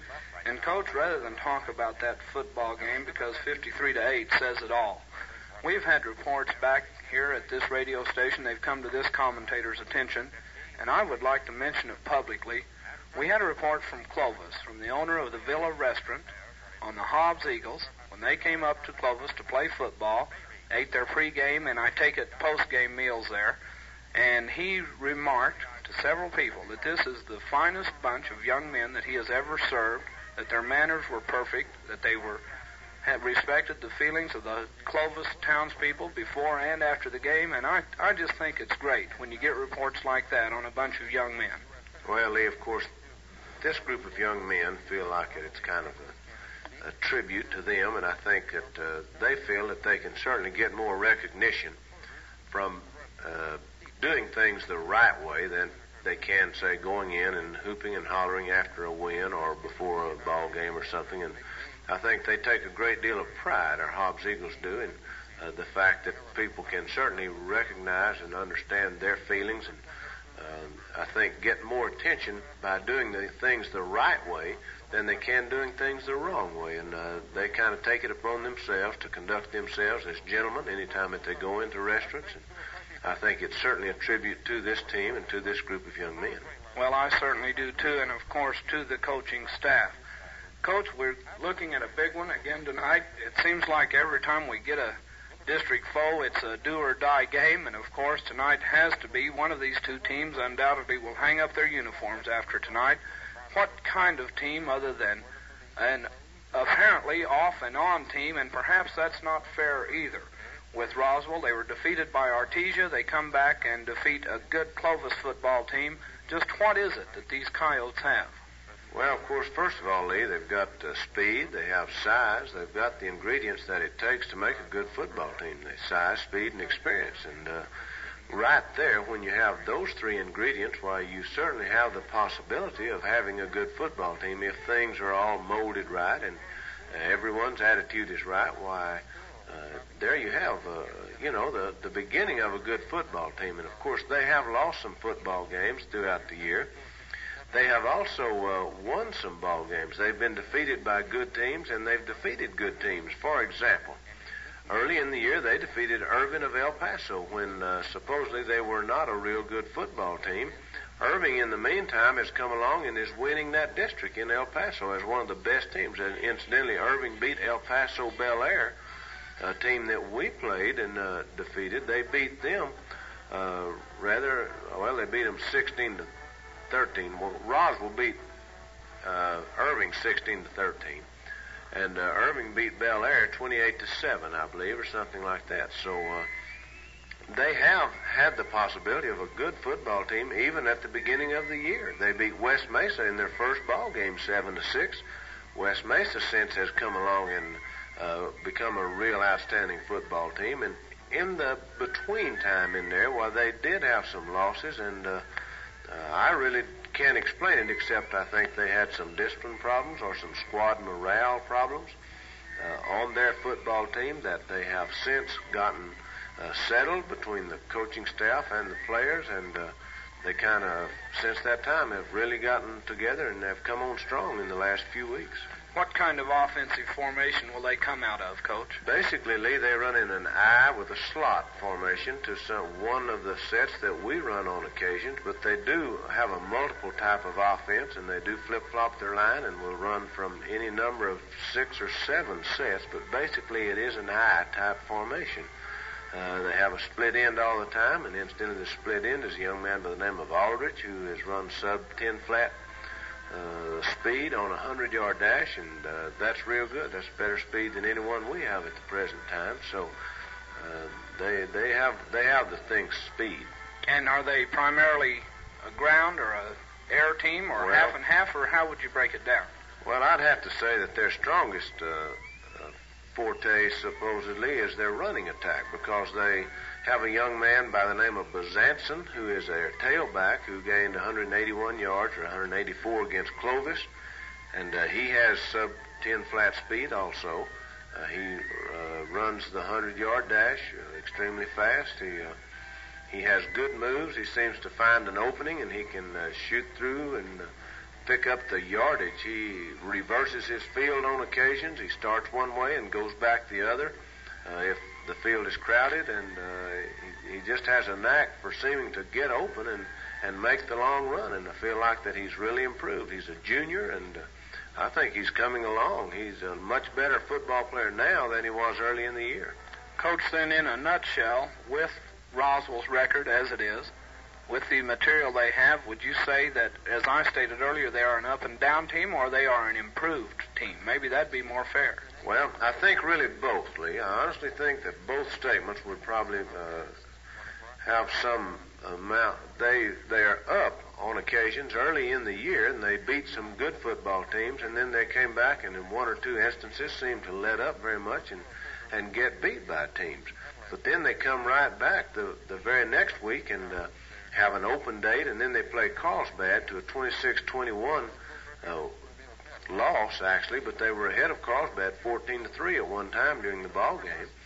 Then they come back, and they've been winning since that time, and even beating to the point where they have improved to the point of beating Clovis like they did. So I'd have to say they have been up and down, but I sure think that they're improved since the beginning of the year. And, of course, they're going to be up when they're shooting at number 1, the Hobbs Eagles. That's a look at the Roswell Coyotes. After this word for Expert Well Service, we'll be back to look at the Hobbs Eagles. Expert Well Service Incorporated and their companion unit, B&M Service Company, with the most modern well servicing equipment and trained crews working under the watchful eyes of experienced pushers, are at your call any hour, day or night. Expert Well Service, along with B&M Service Company, work hard doing your well servicing and roustabout work in a safe, dependable manner. Safety is a key word with these two fine companies. Expert. Next time, be sure the job is done promptly and safely. Call an Expert Well Service Incorporated or B&M Service Company for oil well service work and roustabout service. I'm Lee Morton once again with head coach Doug Etheridge. And, Coach, before we talk about the Eagles, I've caught myself being neglectful this year. We've done all of these shows. The season's coming to an end with very little mention of the men who really do the job for the Hobbs Eagles, and that's your assistants that I know you are so proud of. Why don't you run down everybody on that staff, since this is the last regular season game? I'd be real happy to, Lee. I sincerely believe this is the finest staff that I've ever been associated with, and I think that they do a tremendous job. They handle the coaching responsibilities as such, and during the game, and they're the guys that actually do the work, and I just can't say enough in praise of these fellas who work with the kids and get out there every week, and I'm sure don't get the attention or recognition perhaps that they should. On our varsity staff, we have Pat Tone, and Pat, of course, calls our defensive signals. He is the first assistant on the staff, and he works with our offensive and defensive linemen. And like I say, he calls the defensive signals. Our backfield coach, Coach Kyle Ellis, works with the backs offensively and defensively. And Kyle, of course, is the one during the ball game, is up in the press box as a spotter. And Kyle just does a real good job, and he certainly studies the game and is a real student of the game of football. Coach Ken Clearman, who works with our ends offensively and defensively, and this is Ken's first year on the varsity, and he is a real outstanding asset to our football staff. Ken calls the defensive signals for the ends during the ball game, and of course works with our receivers during the week. And I can't say enough about these guys and what a great job that they're doing as far as the Hobbs Eagles are concerned. On our JVs now, George James heads up our JVs, and helping him on our JV football team is Jimmy Drake. These guys are the ones that kind of take our juniors, or many of our juniors and some of our sophomores, and put together a football team out of these guys. And I know that the kids have the utmost respect for them, and that they work in scouting and doing so many things as far as the varsity, helping the varsity staff, and when it comes game time. Along with those, our sophomore coaches, Coach Charlie Williams, who heads up our sophomores, with Jerry Woods. And gosh, I tell you, these guys take these sophomores who come in from the junior highs and work with them, and kids that have not been used to this particular level of football, and you just can't explain how much improvement these guys make from the time they come into high school until the end of their sophomore year. It's just amazing at the improvement that they make and how much better they are as juniors than they were as sophomores. And I certainly have to give the credit to guys like Charlie Williams and Jerry Woods, who work with these kids when they get up there. That's our staff, Lee, and I'm real proud of them. Well, I certainly am, and I've had the pleasure of working with the JV coaches, as you know. And, Coach, you barely mentioned there something they do that probably the public isn't completely aware of, and that is the tremendous job these four men do of scouting the opponents that the Eagles will meet later in the year.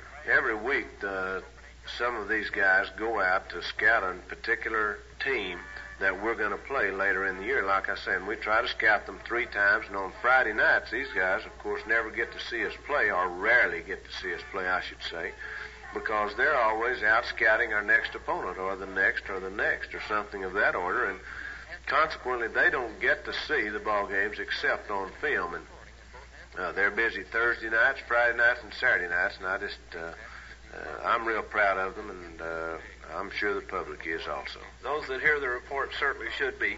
Coach, physically, are the Hobbs Eagles bruised up any more than usual for the Coyotes? No, we're in pretty good shape, Lee. Steve Dyer will be back with us this week. He's worked out all week. Greg Hutchings hurt a hand last week, and I think he will be at full speed, or close to full speed anyway. So overall, while we seem real happy as far as our physical strength is concerned, and without any injuries other than the normal amount of things that you might have this time of year, but our kids have done real good injury-wise this year. We're real happy with them, and I think we'll be in good shape.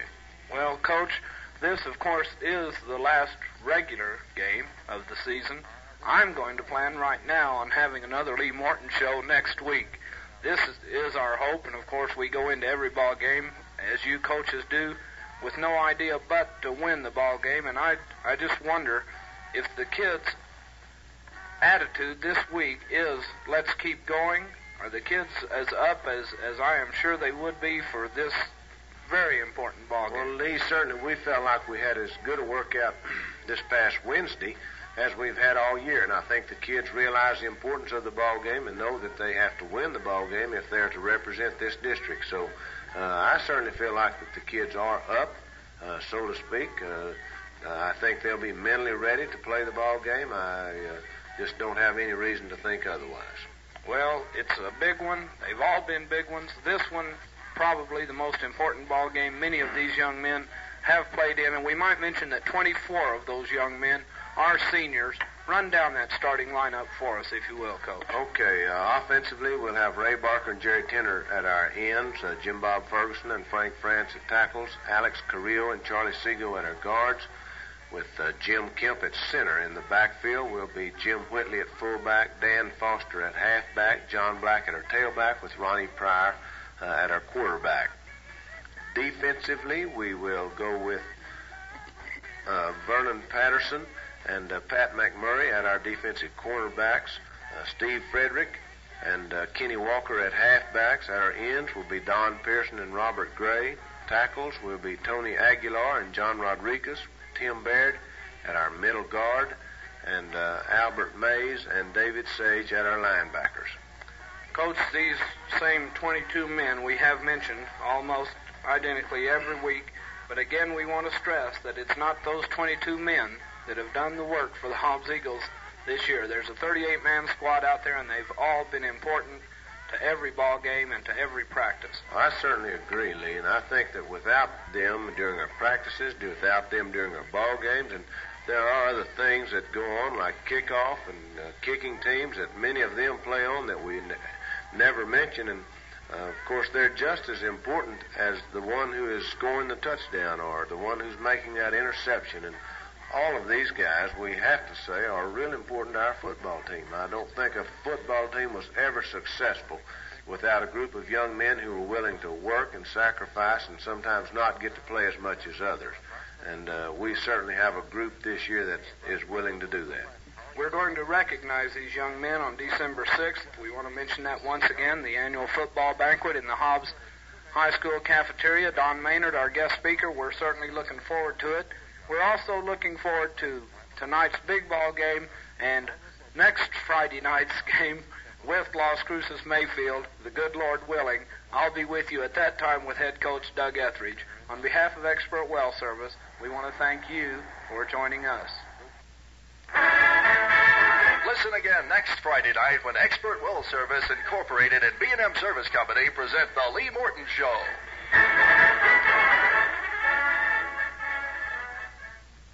The store for you men and the store for you ladies who shop for men, Lee Lane's Men's Apparel at 115 East Broadway in downtown Hobbs has a large selection of knit sports coats in sizes 37 to 52. These double knit sports coats have the belted backs for that town and country look. They come in geometric, small check, houndstooth designs, as well as stripes and in such colors as pink, blue, browns, and plaids. Besides double knit sports coats, you'll find at Lee Lane's Men's Apparel men's suits and socks, shirts and slacks, underwear and ties, jumpsuits and slacks. Remember, that's the store for men, and the store for you women who shop for men. Lee Lane's Men's Apparel, 115 East Broadway, downtown Hobbs. You're in tune with KWW 1480 in Hobbs, New Mexico. Now let's go down to Eagle Stadium by remote facilities, and here's Harry McAdams. Thank you, Charlie Green, and a pleasant good evening to you, ladies and gentlemen. This is Harry McAdams out at Big Eagle Stadium in Hobbs, New Mexico, where we're ready to watch the Chips Down football game between the Hobbs Eagles and the Roswell Coyotes. At this time, though, we bring you Eagle profiles, and this information, of course, made possible by Grief and Hood Incorporated of Hobbs. What does PS mean? Stands for personal service you get with every policy from Grief and Hood Incorporated. Yes, Grief and Hood not only will plan the right kinds and amounts of insurance for you before you have an accident or loss, but they will always be on call whenever you need help. And if an accident should strike away from home, one of thousands of other agents or claim service representatives will take over for you. So for the policies with the PS, that means personal service, see Grief and Hood Incorporated at 207 East Sanger. As our Eagle guest this evening, first of all, we have Vernon Patterson, who lives at 800 South 8th Street. His parents are Mr. and Mrs. Allen Patterson. His father is a deputy sheriff, and his mother a teacher. He has one brother, Delwyn, two sisters, Lillian and Ava. He's a junior in Hobbs High School, and following a regular course of study. His primary interest being one of the Hobbs High School fastest sprinters this year. And he's well on his way to doing that, I might say. His hobbies are sports, art, and music. He's going to college and would like to attend New Mexico Western University, and there to major in engineering. He's also a member of the Hobbs High Orchestra and also a member of the Latin Club. That's Vernon Patterson. Also, Jim Whitley, who lives at Western Trailer Courts. His parents are Mr. and Mrs. Benny Whitley. His father is employed by the B.F. Walker Company.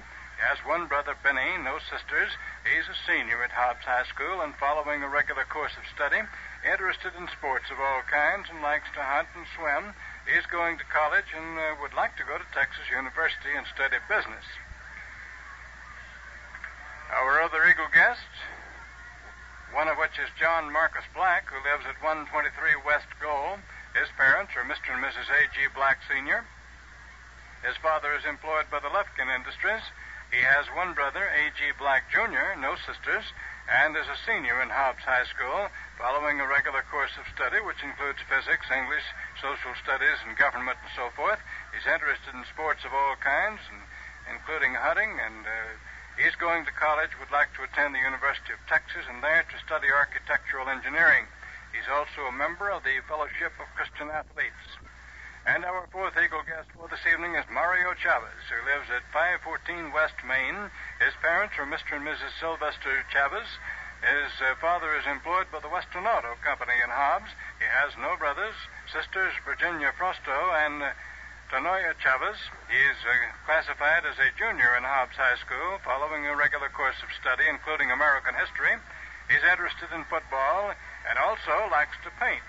He's going to college and would like to attend the Texas University, and there to major in American history.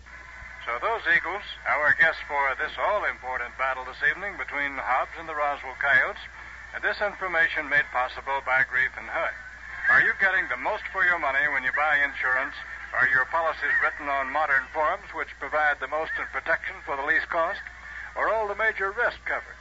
All these questions and more can be answered by a modern scientific analysis offered by Grief and Hood Incorporated.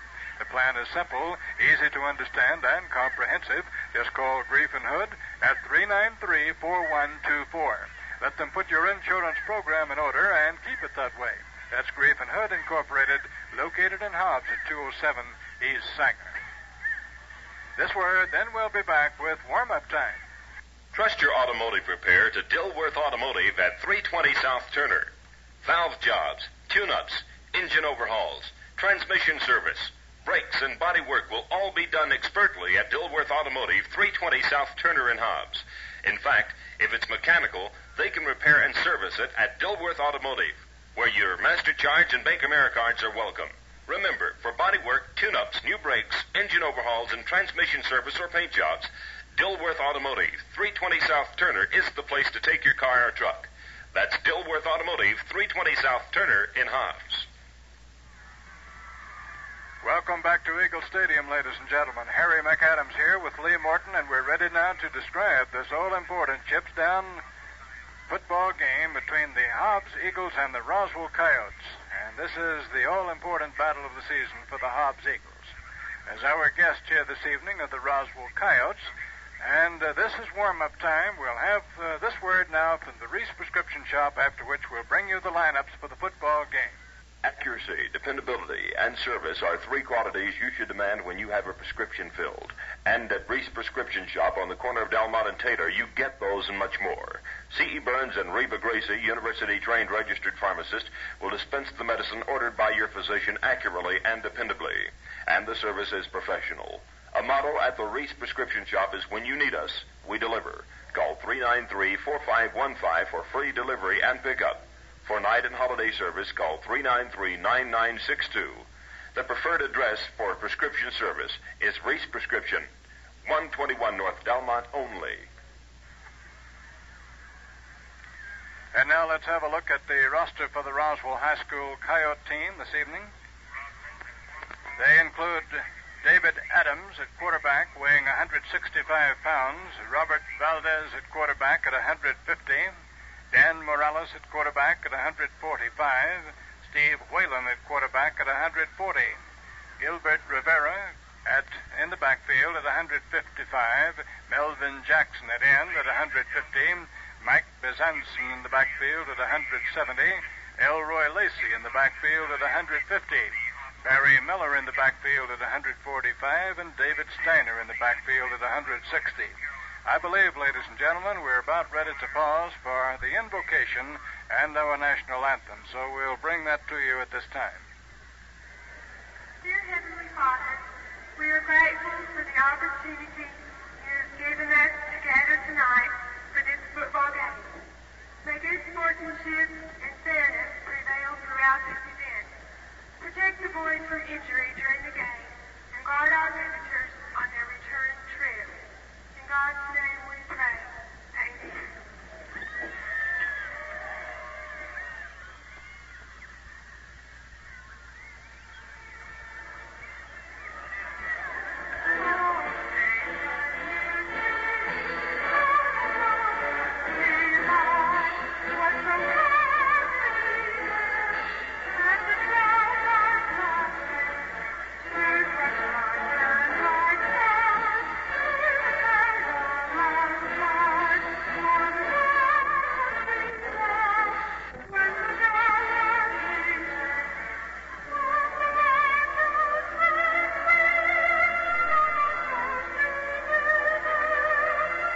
to continue along with our lineup here for the Roswell Coyotes, and this will include Brian Chapeau in the backfield at 140, Dennis Jones at tackle, and he weighs 200 pounds, James Myers at fullback at 170, Ron Brown in the backfield at 160, Jeff Sears at the backfield at 140, Paul Ragsdale in the backfield at 155, Rudy Garcia at center at 145, Pete Aber at fullback at 119, John Anaya at guard at 130, Tommy Gibbons at center at 185, Jim Wagner at center at 190, Bill Anderson at guard at 180, Nathan Harrison at guard at 185, Mike Lander at guard at 159, Pat Jennings at guard at 180, Richard Curtis at guard at 115, David Meeks at guard at 190, Mike Hulsman at tackle at 210, Jack McKinley at tackle at 195, Danny Eastham at tackle at 195, Paul Castillo at tackle at 190, Richard Orsack at end at 180, Paul Gordon at end at 150, James Edmondson at end at 215, Dan Warner at end at 140, Steve Dennis at end at 155, Steve Wagner at end at 160, Brad Aldrich at end at 170, and David Worley at end at 160. The head coach for the Roswell Coyotes is Mr. Don Fitzenreiter, a former Carlsbad caveman back about 1950.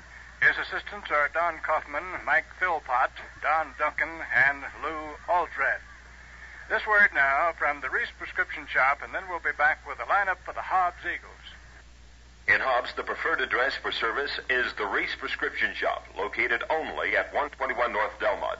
C.E. Burns and Reba Gracie, the registered pharmacist, are available 24 hours a day, every day. Their professional services must be available to their customers in case of an emergency. Call 393-9962 for night and holiday emergency service. Remember, the knowledge of pharmacy is the secret ingredient of every prescription. Next time, know it's right. Take it to Reese Prescription Shop, 121 North Delmont only. If the tires on your car aren't good enough to travel on, why drive your family around town on them? Especially since any of your friendly Gulf service stations in Hobbs can make buying a new set so easy. Drive into Bill George's downtown Gulf, Turner and Marlin, your nearest station to the Holiday Inn, and ask him about his prices on Gulf's famous Crown tires of tough 4-ply nylon cord. Deep tread for good traction for long wear and wraparound 5-rib design for easy handling. Charge them on your Gulf travel card. Complete oil well service is the business of Clark Oil Well Service of Hobbs and Jowl, including swabbing and workovers, hot oil service, tank cleaning, rod, and tubing. They have the finest and latest of equipment, professional personnel, and a 23-year reputation to back them up. If Clark's Oil Well Service does it, it's done well. Clark's are big enough to serve you and small enough to know you. Call Clark's Oil Well Service around the clock in Hobbs and in Jowl. This is KWEW 1480 Hobbs, New Mexico. Back at Eagle Stadium now, we're at halftime and a ball game that has been surprising to everybody out here. This is the Roswell Coyote team who last week it was, defeated Clovis High School by a score of 38-8 or 36-8, and tonight they've been able to do anything with this Hobbs Eagle defense. It's just been tremendous. Let's look at the statistics, and they're even more so. In the first down department, the Hobbs Eagles have 9 first downs, all by way of rushing. The Roswell Coyotes have 5 first downs, also all by way of rushing. In the penetration department, the Hobbs Eagles have 5. They have scored on all of them, and check that. I lost count back there. They have scored 6 touchdowns. They've got to have 6 penetrations. I didn't count that last one. In the rushing department, the Hobbs Eagles have a great big 244 yards on the ground as compared to 75 for the Roswell Coyotes. In the passing department, the Eagles have attempted 2 passes, completed neither one, had 1 intercepted. Roswell has gone to the air 8 times, completed 2 for 19 yards, had 1 intercepted. So total offense, 244 yards for the Hobbs Eagles, 84 yards for the Roswell Coyotes, and check that, 94 yards for the Roswell Coyotes. And, of course, they had one pass intercepted. In the fumble department, the Hobbs Eagles have not fumbled. The Hobbs Eagles' execution has been almost letter perfect. And the Coyotes have fumbled twice, lost both of them. The Eagles have not had to punt. The Coyotes have had to punt 3 times for 26 yards, 39 yards, and 43 yards, a total of 108 yards, just a mediocre average there of some 36 yards.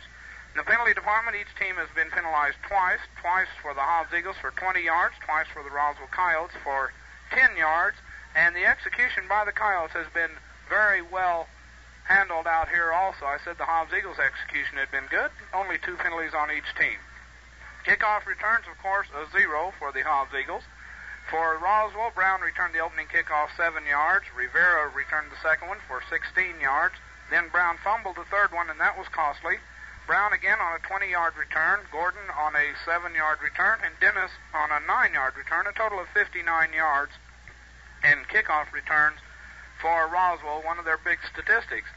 And in the punt returns, Kenny Walker, of course, that first one, 50 yards for the touchdown. Walker, the second one, for 0 yards. And Hutchings, the third punt, for 29 yards. Total of 79 yards in punt returns for the Hobbs Eagles. And another thing that's gone just perfect. And on that punt return of Greg Hutchings of 29 yards, he took it on the 10, and the wall formed perfectly on the near sidelines for him to get to the sidelines and return it out of trouble to the 39. Offensive plays, the Hobbs Eagles have had control of the football for 29 plays, and the Roswell Coyotes surprisingly have had control of the football for 30 plays. It's just that they cannot move against this Hobbs Eagle terrible, terrible defense out here tonight, and they have been superb. That's a look at the team statistics. Let's get a word from one of our sponsors, then I'll be back with individual statistics with our score at halftime. Hobbs 41, Roswell 0. Here's how to keep from running out of cash. It's the Insta-Loan at New Mexico Bank and Trust. Stop in at the nearest office of New Mexico Bank and fill out a simple application. Once you qualify, you'll discover how easy it is to write yourself a loan with a New Mexico Bank check. You'll have credit up to predetermined limits. No waiting, no delay. For details, stop in at New Mexico Bank and Trust, the bank that's leading the way in Lee County. Slim, trim, spirited, daring, in just one word, it's sensational. Your Buick dealer will be glad to introduce you to the new sensational 1972 Skylark. The Skylark is new from the ground up, and it looks it in its new bold styling. Inside the Skylark, you can sit back, settle down, relax, and really enjoy driving. Buick Skylark, a car every bit as exciting as its name implies. See it at Watson's tomorrow. You'll be ever so glad they introduced you to that new Buick Skylark. Remember, it's at Watson Truck and Supply, 1501 North Grimes, here in Hobbs. Back at Eagle Stadium now, we're at halftime, and let's look at how the Eagles have run and run and run.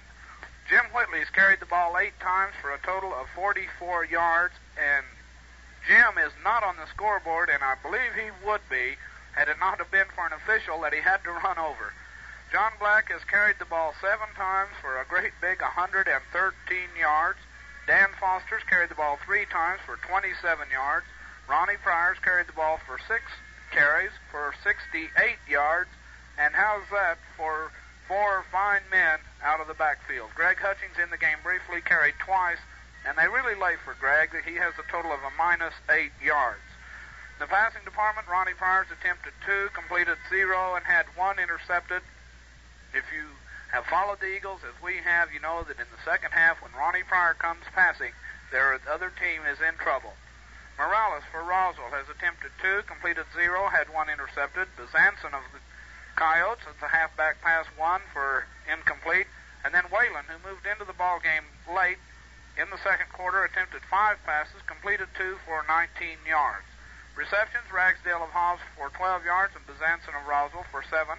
Interceptions, Donnie Jackson of the Hobbs Eagles for a 4-yard return on his interception, and another one that he could have intercepted that just barely got through his hands. And then Chapeau for Roswell, and he did not return his interception. He had to go to the ground immediately. Fumble recovery, we credit Steve Dyer with 1 and John Rodriguez with 1. Quarterback thrown for a loss, Timmy Baird in there to throw Morales for a 5-yard loss, and it wasn't on a pass either. He got him on the rollout, just stayed with him, didn't give up. Scoring, well, I've got a long list here. Kenny Walker for the Hobbs Eagles, 50 yards on the punt return, extra point Chavez. Pryor for the Eagles, 13 yards on the right end rollout, extra point Chavez. Black of Hobbs, 8 yards on right end, extra point Chavez. Again, Pryor of Hobbs, 13 yards on the rollout, extra point Chavez. Foster of Hobbs, 24 yards over right tackle, extra point not good. Black of Hobbs, 67 yards on the trap, extra point Chavez. That's a look at individual stats. The Hobbs Eagle Band is coming on the field. Let's pause for this word, and we'll pick up that fine band music with our score at halftime. Hobbs 41, Roswell 0. At Furr's Supermarkets, your cash register tape total is always lower. Miracle low prices are store-wide at Furr's. Not just a few specials, but miracle low prices down every wide, bright aisle in every department. Gold bond stamps every day. Double gold bond stamps on Wednesdays. National brands and great service. You get it all at Furr's Supermarkets. For your grocery dollar, don't you settle for less than Furr's Supermarkets.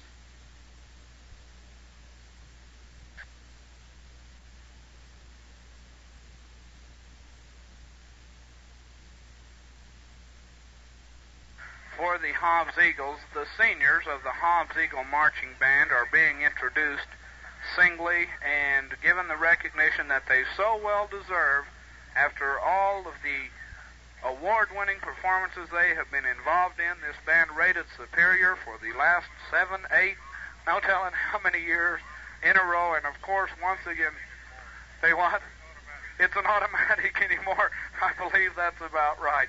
So these seniors being introduced, and they will receive the applause they so well deserve.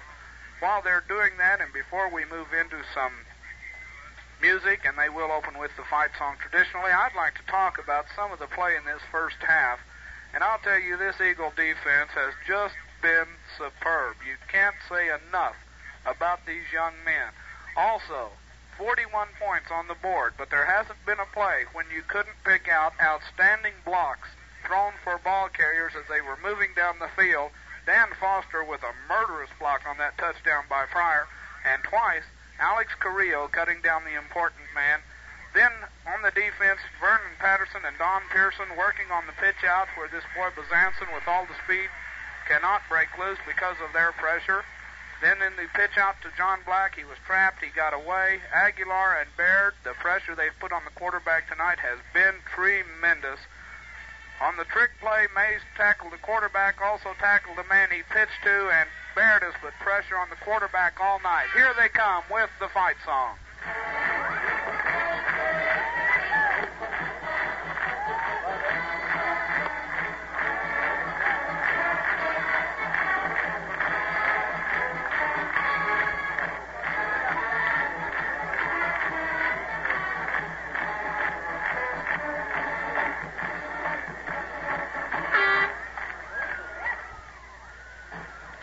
The Hobbs Eagle Band moves into a block 16 formation and will play the national emblem.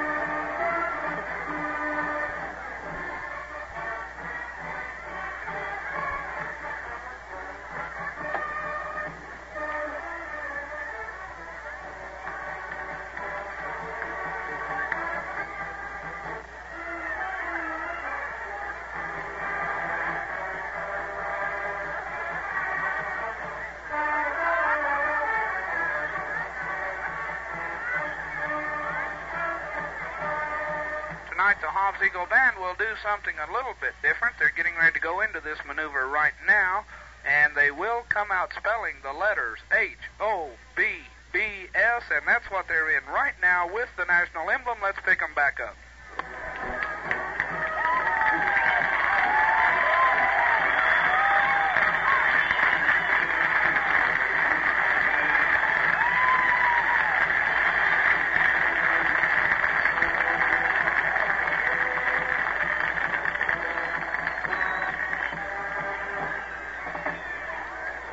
Another shift in formation, and one of the favorites here at Eagle Stadium, the Hobbs Eagle Band, will go into the T-Berry Shuffle and do their dance for us, something that is always appreciated. Here, let's pick that up.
Hobbs Eagle Fighting Band will move into a Seg 4 formation and drop off into pinwheels to the music of Step to the Rear, and the band tonight gets a standing ovation halfway through their performance.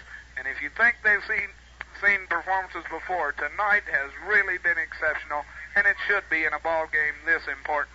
Now the band's quickly moving into that Seg 4, and we will pick up the Step to the Rear as they go into it. I tell you, part of the show out here is this Hobbs Eagle Band. It's almost worth the price of a ticket just to see this bunch of young men and women perform. And they are led once again by their fine senior drum major, Mark Jelani. What a job he does. Here they are with Step to the Rear.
Now the band moves into 10-yard distances. They'll spread out as they have before and exit the field. For the last time during the regular season, we hope to see them twice more here this year. The very familiar Young Lions.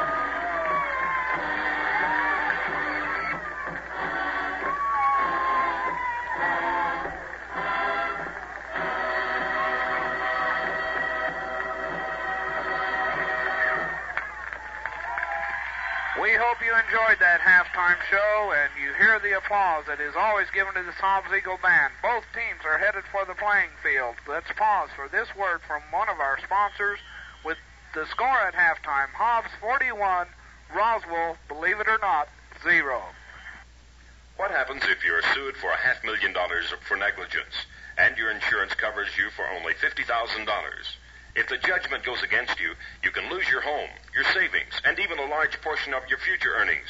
Tragedy doesn't strike often, but only one catastrophe can ruin your life. You can be protected for $1 million with a personal excess insurance policy, which can cost as little as $55 a year. Call the Paulus Brown Insurance Agency at 393-5191 or stop by 206 North Turner for full details. Right now, your friendly golf service stations in Hobbs, including Rudy Newman's Eagle Park Golf at 620 North El Paso, are offering an outstanding tire at an outstanding price. The Gulf 70 Sports Belted, the sporting tire for today's sporting cars. It features a low, wide racing-style low profile. It has a rugged polyester cord and rigid fiberglass belts for long mileage and top performance. Check the friendly prices and charge them on your Gulf travel card. Welcome back to Eagle Stadium, ladies and gentlemen. Time running out in the halftime intermission. The two teams are back and ready to go for the second half of play. The officials are having the captains come over for some reason or another to have a word with them before the second half begins. But as we start play in the second half, we'll repeat the score. Hobbs 41, Roswell nothing. And it does look, even though we have a second half left of this game, that the Hobbs Eagles may advance to the playoffs, and they will be going against Las Cruces Mayfield, and we hope before we leave the air this evening. But welcome back here to Eagle Stadium here at the halftime. We've seen a very surprising first half of play. The Eagles have dominated the play all the way through the first half, As a matter of fact, for the benefit of our Roswell guests out here this evening, we have seen Superior all the way. Superior Football Stadium, a superior band which gave a superb performance, and I'll tell you right now that it's certainly a pride and joy to everybody here watching. Now then, we're ready to go, and the Hobbs Eagles will receive the kickoff. The Roswell Coyotes will get to kick off for the first time in this football game. And back deep for the Hobbs Eagles is Greg Hutchings. He's flanked out there by Johnny Black and Vernon Patterson. And we'll check our kicker now for Roswell. He'll be kicking from the south to the north. There is a slight breeze, not enough really to make that much difference. James Myers is the kickoff specialist for Roswell.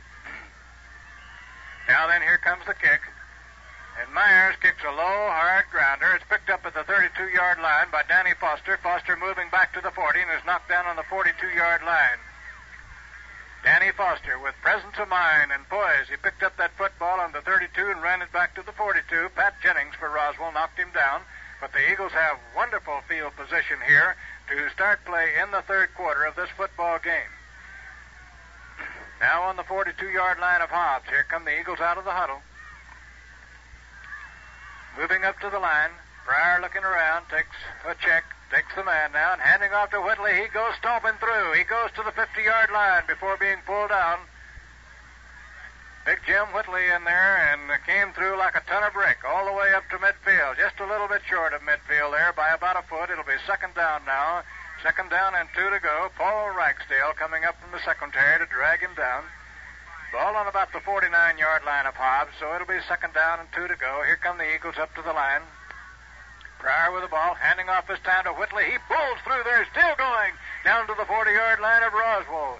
Well, I've never seen a pile driver with more power, and it was Paul Ragsdale once again who managed to get a hold of him. But down on the 40, it'll be first and 10 to go for the Hobbs Eagles. We heard somebody say out there at the halftime that the Roswell people were bragging that Hobbs had better not try to run against the Roswell defense. And that's about all they've done all night. Here comes the play now. Hobbs moving up there, strong to the right. Pryor stepping in, takes the ball, and keeps it running with the ball inside the 40 to about the 38. There appeared to be a little mix-up in the Hobbs running game on that play. Pryor, with presence of mind, kept that ball and ran for about 2. Dennis Jones making the stop for the Coyotes. And we can see an awful lot of elbowing out there on the part of the Roswell Coyotes. A little of that's going to go a long way with this Hobbs Eagle football team. It's second down now and about 7. Ball at about the 37-yard line of Roswell. Eagles coming out of the huddle and moving up to the line. And Pryor ready. Takes the ball. Handing off this time to Danny Foster. He's through and going. He gets the block all the way to the 30-yard line. He falls to the 29-yard line and is knocked down on the play by John Anaya. John Anaya down on the 29-yard line, and getting up very, very slowly on the play was David Meeks. And it's first down and 10 to go for the Hobbs Eagles on the 29-yard line of the Roswell Coyotes. We understand that Carlsbad is leading Clovis 15-6 at the half. Here comes the play. Pryor ready, takes the ball. And going into the line on the play was Jim Whitley. He goes to about the 37-yard line where Brian Chapeau came in for Roswell and knocked him down. Gain on the play of 2 will make it second down and 8 to go for the Eagles. Second down and 8. Eagles leading at 41-0. And we're just now getting started in the second half. Now then, the Eagles coming up to the line. The Eagles have run all night. They haven't tried many passes. Here's the play as Pryor ready, takes the ball, handing off to Danny Foster. He's got the blocks. He's going. He's to the 20. Still going. Danny Foster may go all the way into the end zone. I believe he did. No, he did not. They're going to mark it on about the 1-yard line. Danny Foster looked like he may have it made, but he was down on about the 1-yard line. It'll be first down and goal to go. Paul Gordon for the Coyotes managed to drag him down. We have never seen any better blocking than we've seen tonight. It's about on the 1-yard line, first down and 10 to go for the Hobbs Eagles. Now then, the Eagles moving up to the line very deliberately. First down and goal to go from the 1-yard line. Pryor ready. Takes the ball. And there's the run into the line by Whitley. He didn't get in there. He ran into a big, huge pile of players, and let's see where the ball is spotted. He did not get in. The ball is very close to the 1 foot line is where it is. It'll be second down and about a foot to go for the pay dirt. Call it the 1 yard line. Second down and goal to go. Eagles moving up to the line now, early here in the third quarter, threatening to score still once again. And Pryor ready. Takes the ball. And the handoff goes this time to Whitley. He still can't make it. He gets to about the line of scrimmage, very little more. He may have lost a little on that play. David Meeks rose up there to knock him over. Loss of about a yard will make it third down and goal to go from the 2 yard line. Third down and goal to go, and the Eagles seem to be stalled out here as the Coyotes are bunched up in the middle of that line, and they're 2 and 3 deep in there trying to hold off this Eagle touchdown plunge. Now then, here comes the play as they move. And let's see what they choose to try this time. Pryor with the ball. And going into the middle is Jim Whitley, and he's got the touchdown. Jim Whitley goes plowing through there before anybody could find the football. And so now it's suddenly 47-0 early in the third quarter, and Mario Chavez goes into the game to see if he can make it 48. Now Mario Chavez getting ready as John Black will hold the ball. Here comes the snap. Ball is down. Mario kicks it high and beautiful, and the score is Hobbs 48, Roswell nothing. Buying oil well service is a little different than buying something at a store. First of all, you need to check reputation. And at Clark's Oil Well Service Incorporated of Hobbs and Jowl is where you hit the jackpot. Clark's Oil Well Service is proud of its 23-year reputation serving oil wells in the Permian Basin based on dependability, quality of professional workmanship, and promptness of action. You get all this every time in the complete oil well servicing offered by Clark's Oil Well Service Incorporated. Clark's are big enough to serve you and small enough to know you. Call them around the clock in Hobbs and in Jowl. Now we're ready for another kickoff. Bobby Attaway is getting a lot of exercise for his kick and toe tonight. Roswell playing short field as Hobbs will be kicking into the wind. Bezanson down on about the 17-yard line, and here comes the kick, and it goes high down to Bezanson on the 17. He's back to the 20, and moving there, he gets away from one, but he can't get away from that other man up on about the 27-yard line, and to come in and get him was Mario Chavez. Mario coming down and hanging on. They'll put the ball down just short of the 30-yard line. Let's see where they finally spot it. Call it the 30 and make it first down and 10 to go for the Coyotes. The hapless Coyotes, and the 71 football season is coming to an end for them out here in the second half. Here comes the play. As Morales now, the quarterback, takes the ball. He's going to try a pass. He gets it away. Incomplete. It was intended out there to Paul Ragsdale. And incomplete. So it'll be second down and 10 to go. Tony Aguilar smacked him. Yes, he did. He cracked him. Tony Aguilar came in and cracked the quarterback just for a little exercise out there. So it'll be second down now and 10 from the 30-yard line. The Roswell Coyotes in possession on their own 30. And Morales gets his men all set. He takes the ball, and there's the pitch going to Bezanson. Bezanson getting around the left side. Gets about 5 up to the 35. And is pulled down by Attaway. Bobby Attaway making the stop on him. Bezanson is very fast. It wouldn't do to let him find any running room. It'll be third down and a long 5 yards to go. Third and a long 5. Hobbs has rolled up an unbelievable lead here early in the third quarter, 48-0. Now then, here comes the play. Morales ready. And takes the ball. There's the pitch going around. This time to Elroy Lacey. And Lacey found himself completely surrounded. David Sage came in there, among others. And also in on the play was Tony Aguilar. And so it'll be fourth down and still 3 yards to go. The ball is spotted at the 37-yard line. And we have some new quarterbacks warming up for the Hobbs Eagles. George Bingham will be one of them, and a little bit later on, Kenneth Walker. Walker is in the game defensively right now, but it's punt formation for Roswell. And Worley will kick it. He gets it away. It's not a very long kick. It's a spiral coming down and angling off to the right. It's taken out there by Hutchings. He picks it up, and coming back to the 30-yard line is knocked down on about the Hobbs 30, and to knock him down on the play was Bill Anderson for Roswell. A Roswell Coyote is down on the field. They've had several shaken up out there tonight, and that man is David Steinert. David Steinert is going to be helped off the playing field, as the Roswell Coyotes have had a reputation for playing rough football so far this season, but somehow or another it's turned around the other way over here tonight. And a timeout is called for Roswell. The player's down on the ground, so it's timeout for Roswell with the score, Hobbs 48, Roswell nothing. Master Charge is the greatest thing to happen to Lee County banking since money, and it's at New Mexico Bank and Trust Company. Master Charge is all the credit card you'll ever need. Better than money, you can use your Master Charge card at hundreds of stores and businesses here in Lee County.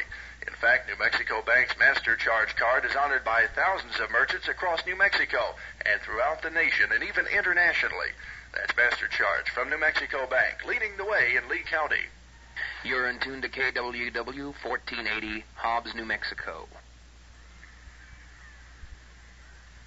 Thank you, Johnny Neal. And now we're ready to take a look down on the field. The ambulance now is going to be called in for Steinert.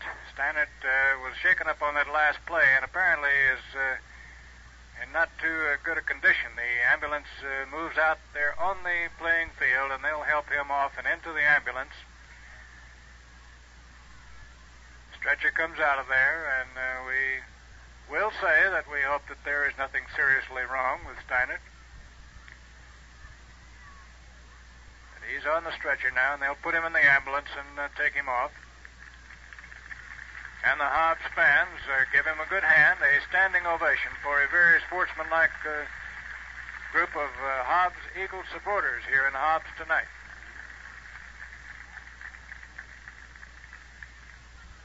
The Eagles will have the ball on their 30-yard line, and I believe that we can see that the Eagles will have a new quarterback. George Bingham will go in to run the team for a while here. As Coach Douglas Etheridge has been doing, when he gets a good lead built up, he uses these junior quarterbacks, George Bingham and Kenny Walker, and they're both getting some valuable game experience against some tough opposition last week and probably again tonight. We still have 6 minutes and 20 seconds left in this third quarter, and Hobbs is leading by 48-0. They have scored each time they had the football, with the exception of 2 times. They had a pass intercepted, and the time ran out in the closing seconds of the first half. Now then, Steinert is in the ambulance, and they'll move off the playing field, and play will then go ahead and resume. The Eagles will have possession, and George Bingham will be the new quarterback for the Hobbs Eagles here in the third quarter. We'll see what he can do. Wouldn't be at all surprised if we don't see some passes. The Eagles have not been using any passes in the first half. They've had a running game all the way, and now we're ready to go back to play. Ball on the Hobbs 30, first down and 10 to go. Here comes Big Jim Kemp out over the football. And George Bingham stepping in there.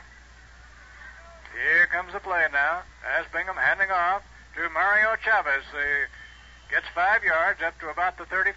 Mario Chavez in the backfield. We have a new backfield for the Eagles, and Paul Ragsdale, who has played a good defensive game in there for the Coyotes this evening, came up to make the stop. It's a gain of 5 on the play to make it second down now and 5 to go for the Eagles from their 35.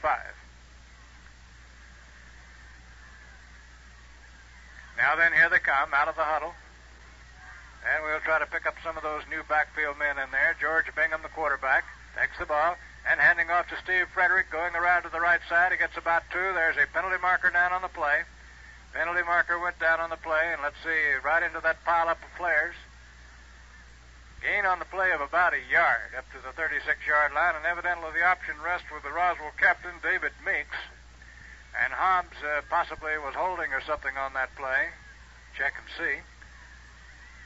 And David Meeks will get to make the decision for the Coyotes. Gain on a play of 1 yard, and it's going to be a 15-yard penalty against Hobbs from that point, which takes the ball back down the field to, should be the 21-yard line. Evidently from the original line of scrimmage is what it was, because it's 15 yards back to the 20-yard line. It'll be second down.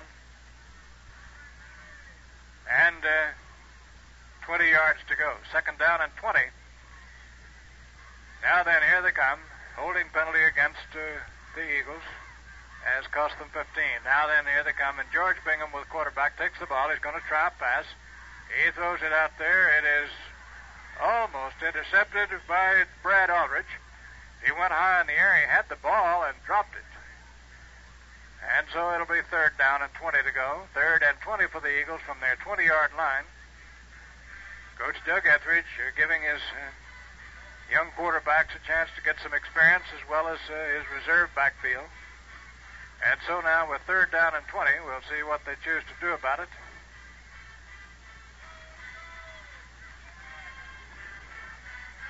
We're in the 3rd quarter of play. Hobbs in the lead, 48-0 over Roswell. And George Bingham now rolling out is going to try another pass. He throws a long one down the field. It's over everybody's head. It was intended to Ross Cupp. I believe it was intended to Ross Cupp out there, and it was out of everybody's reach. So that'll bring up a punting situation for the Eagles, and this time from their 20-yard line.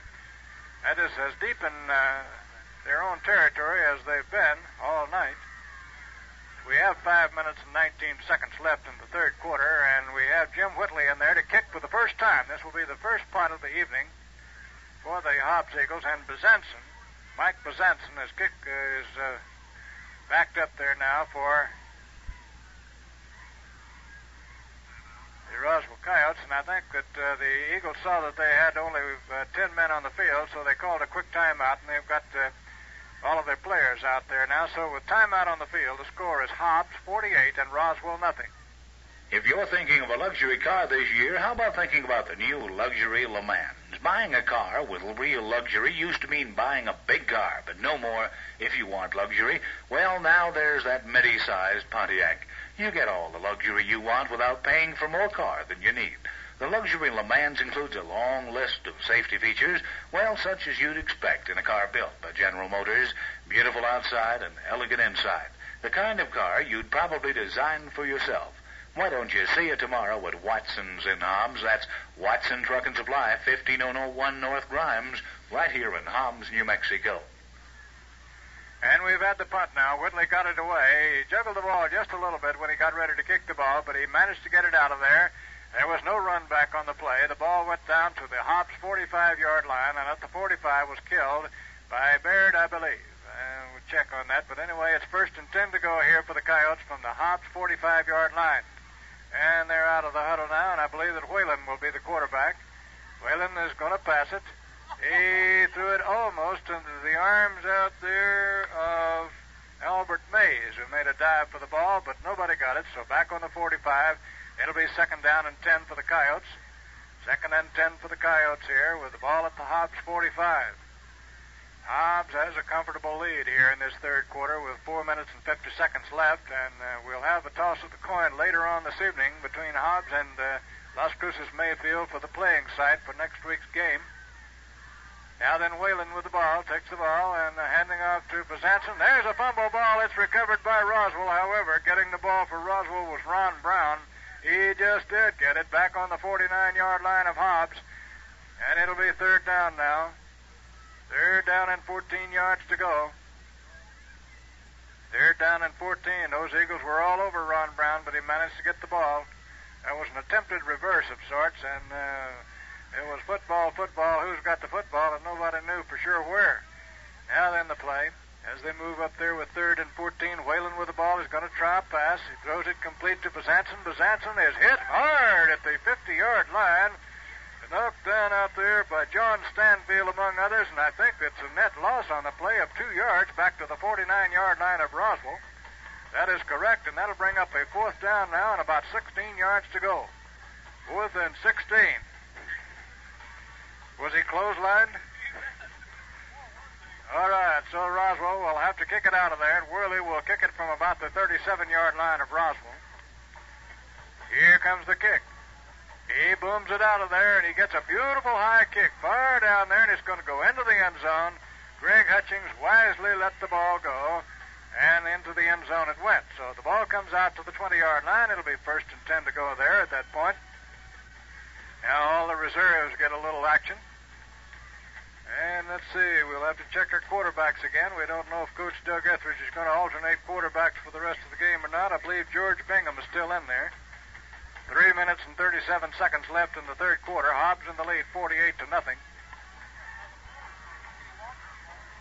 And George Bingham now will run the team this time. Here comes the play. And it was a handoff going nowhere. Taking that ball was Mario Chavez, and Richard Curtis was on him before he actually got any move at all. It's a loss on the play of 2 yards back to the 18. It'll be second down now and 12 to go. Second and 12.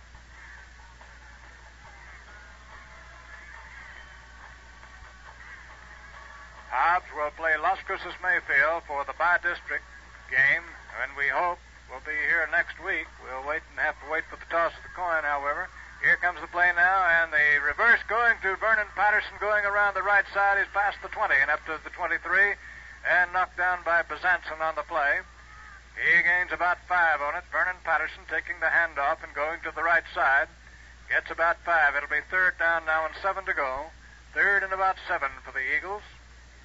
These Eagles running with the football will be back here next year, so they're getting some preseason experience right out here tonight against the Roswell Coyotes, who have chosen to play dead for the Eagles tonight.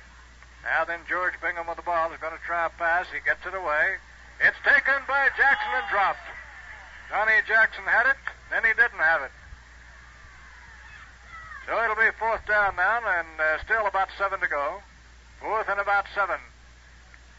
For the Eagles with the ball at their 23-yard line. 2 minutes and 25 seconds left in the third quarter. We're going to try to keep this broadcast going until we hear news of the coin toss from Las Cruces. Athletic Director Gene Wells tells us that he hopes to have that information for us at the end of this football game, and so we'll keep it here and try to keep going until we actually get the word. Now then, here comes a fourth down and 7, and Whitley will kick the ball from the 10-yard line. He booms it out of there. Hangs it high. It hits the ground at midfield, and it's going to be killed out there by the Hobbs Eagles on the Hobbs 48-yard line. To kill the ball for Hobbs was Pete Farmer. And on the 48-yard line of Hobbs, make it first and 10 now for the Roswell Coyotes. They have been unable to put anything together at all tonight. The Eagles came down on them tough early in this football game and never did let up all the way in the first half. Leading 41-0 at the end of one half, and came back to score early in the third quarter. Now then, the play as Morales is running the team. He takes the ball. He gets away from one. He pitches the ball back to Bezanson. Bezanson tries to reverse field. He runs into about 3 of the Eagles, and there's a penalty marker down. He was knocked down at the 45 and managed to get to the 43-yard line, but a penalty marker went down on the play. And evidently, it's going to be against Roswell. The Hobbs captain, who will be Big Jim Whitley, will make the decision, and Steve Dyer also. And I believe that there could have been holding against Roswell. Yes, is what Lee Morton says. The signal came up from the field below. 1 minute and 50 seconds left in the third quarter, and so the ball will come back. And on the 48-yard line of Hobbs, a 15-yard penalty will be marked off against Roswell, which takes the ball into Roswell territory back on about the 37-yard line.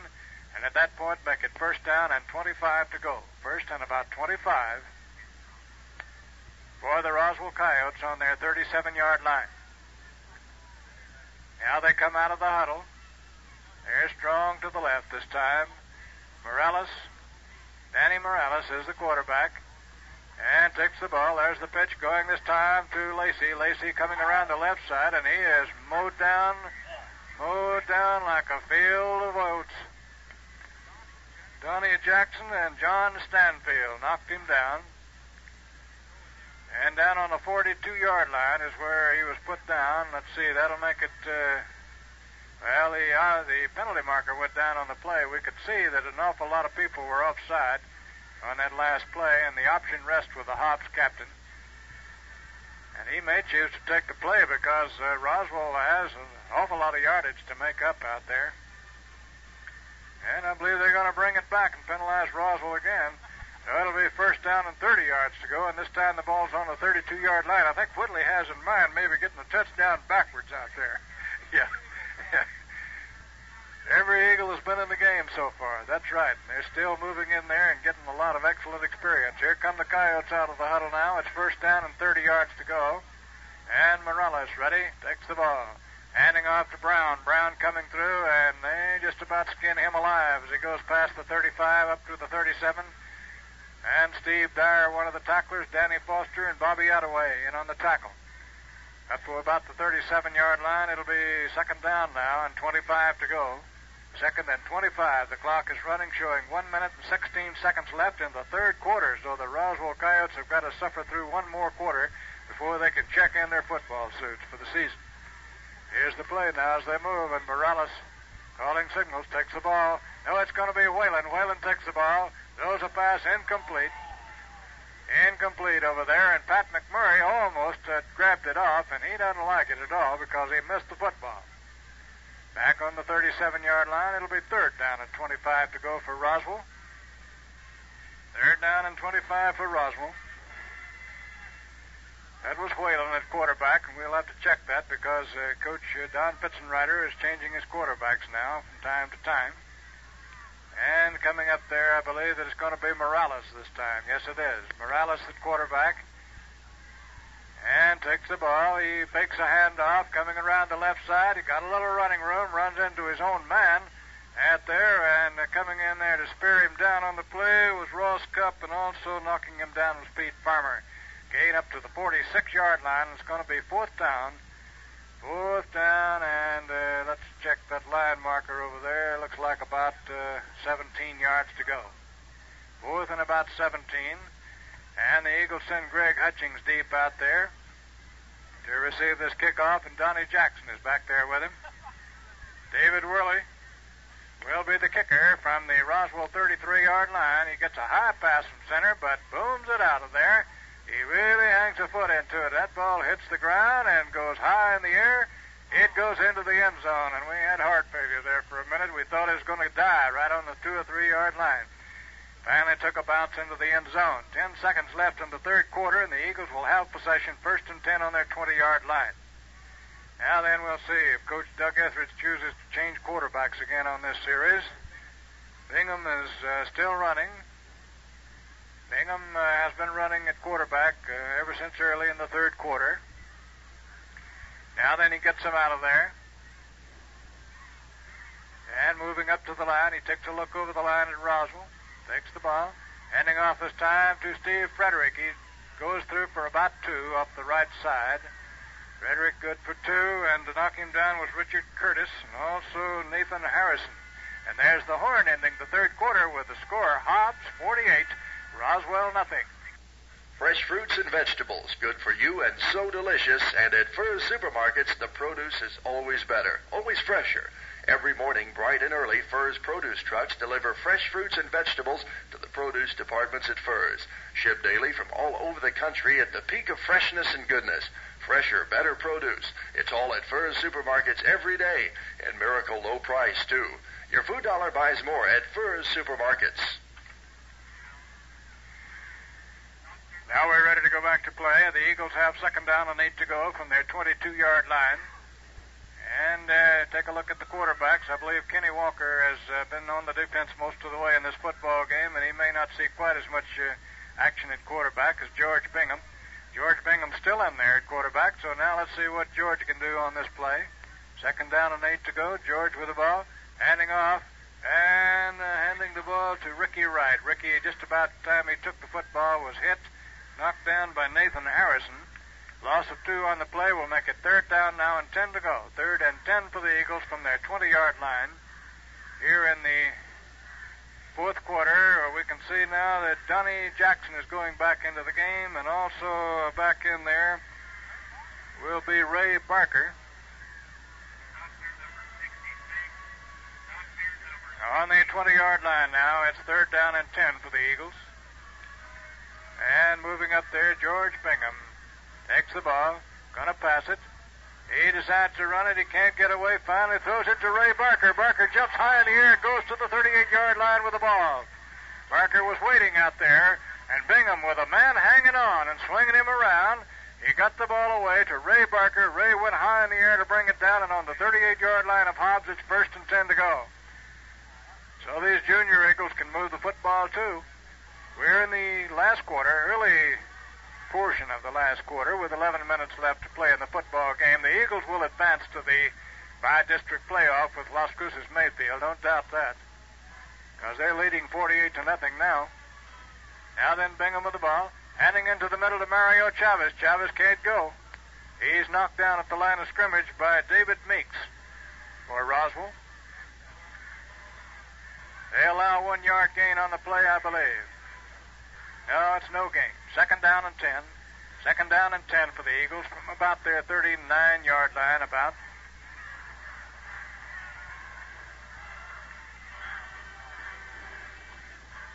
This has been a superior performance all the way around out here tonight, football and band and everything else.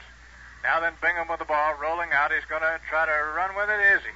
He gets away from one. He gets a pass away. It's taken out there on the 39-yard line and moving down the field to the sideline with the ball to the 25 to the 22-yard line of Roswell, taking that ball on a very nice pass play from George Bingham to Donnie Jackson. The penalty markers are all over the field out there. And that play may be nullified, but it was a fine play. As George Bingham went over there, he was surrounded. He got the ball away to Donnie Jackson. Jackson took off down the field and made the run all the way to the Roswell 22-yard line. But I think that play is going to be called partially back anyway, because penalty markers went down all over the place out there. And it looks very much like the Eagles may have been called for clipping. And the penalty will be stepped off from the Roswell 44-yard line. That is correct, and that'll cost the Eagles 15 yards. So their nice pass play and run is going to be nullified by a 15-yard penalty. It takes the ball back to the Hobbs 40-yard line, and that'll make it second down now and 8 to go. Yeah, they gained a little bit anyway. Second down and 8 to go for the Eagles with the ball at their 40-yard line. Here they come out of the huddle now, and Bingham ready. He takes the ball, rolling out. He gets some pass blocking. Throws the ball down the field to Ross Cup. Can't get it. Incomplete. So it'll be third down and 10 to go, or third down and about 8 to go for the Eagles from their 40-yard line. 9 minutes and 58 seconds left in this one. The Eagles will advance to a by-district playoff with Las Cruces Mayfield. That will be played next Friday night, either here in Hobbs or in Las Cruces, depending on the toss of the coin. We'll get that news to you just as quickly as we can. The Roswell Coyotes will go back to Roswell and check in their football suits. Here comes the play now as they move, and Bingham moving up there. Takes the ball. He's going to try a pass. Whistle on the play. He gets it away. It is taken and moving down the field down there to the 40 to the 31-yard line. And there's a penalty marker down. I believe that it was Steve Dyer who took that pass. It was Steve Dyer, and as he went down, one of the Roswell players, Dan Warner, slugged him. And I believe they're going to take him out of the field of play, or Danny Eastham is leaving the game. Evidently didn't kick him out, but they're going to have to pay through the nose. 15 yards is marked off against Roswell. From the 31-yard line, it takes the ball down to the 16-yard line of Roswell, and it'll be first down and 10 to go. They finally caught the Roswell Coyotes with a little bit of that slugging out there, which they've been getting a good reputation around the district for doing. So down on the 16-yard line, the Eagle junior team now has a first down and 10 to go. And Bingham, who has been driving the team, steps up there. Here's the play. Takes the ball. Handing off to Mario Chavez. He's through and still running. Down inside the 10 to about the 6 or 7 yard line. Mario seemed to be completely surrounded by Coyotes, and he just squirmed free and went right on down to about the 6 or 7 yard line. Let's see where they spot the ball. It's going to be second down and 2 to go. It's a gain of 8 on the play. And the ball is down on about the 8-yard line. Roswell 8-yard line. Now then the Eagles moving out of the huddle. And Bingham ready. He takes the ball. Handing off to Mario Chavez. Penalty markers thrown on the play. Chavez gets about 2 yards. Down to about the 6-yard line, but a penalty marker went down. And evidently the Eagles started too soon because they're retreating back up the field. And that may mean a 5-yard penalty against Hobbs if the Roswell captain chooses to take it. 5 yards against Hobbs, and that moves the ball back to about the 12-yard line. And that'll make it second down now and call it 6 to go. Second and about 6. 9 minutes and 6 seconds left in this football game. And these junior Eagles, junior quarterback and all, are getting some wonderful action out here late in this football game. Here's the play now as Bingham steps up there, takes the ball, and handing off this time and going to the right side is Steve Frederick. Frederick moving out there inside the 10 to about the 8-yard line. And it was Nathan Harrison, I believe, who pulled him down. They'll put it on the 9-yard line and make it 3rd down and 3 to go. 3rd and 3.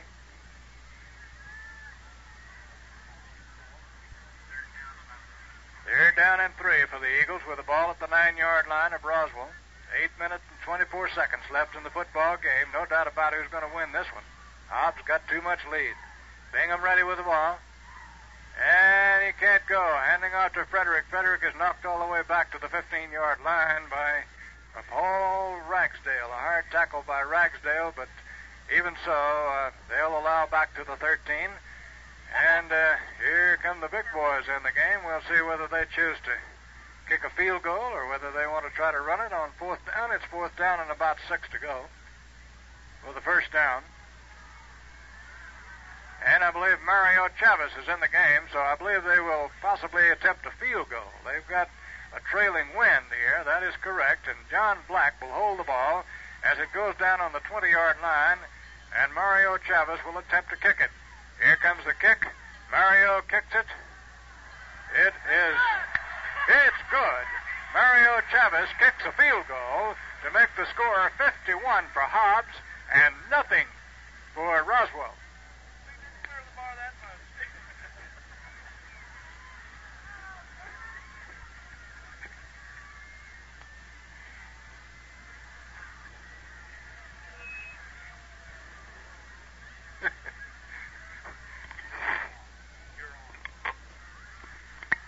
All right. With a score of 51 to nothing now, 7 minutes and 29 seconds, and the Eagles are back in there to kick another attempt or get another kickoff here. Let's see who's going to kick it. I believe Mario Chavez will kick it this time. And looking down the way, we can see that Bazanson, Brown, and Rivera will be the deep men for Roswell. Mario Chavez. He's feeling mighty frisky out there after kicking that field goal. A 30-yard kick. Now then, Mario advancing on the football, and here it comes. He gets away a high end-over-end kick going down the field, and I don't know if it went into the end zone or went out of bounds. Very, very close.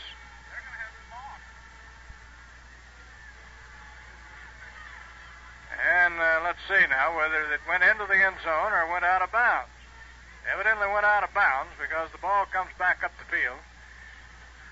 And that will give Roswell the ball at the 40-yard line. That's the rules under which they play. So an out-of-bounds kickoff gives the receiving team the ball at their own 40-yard line. So it's a good break for Roswell. Tremendous kick by Mario Chavez. There's a happy bunch of people out here from Hobbs tonight. Now then, here it's 1st and 10 for Roswell. Fumble ball.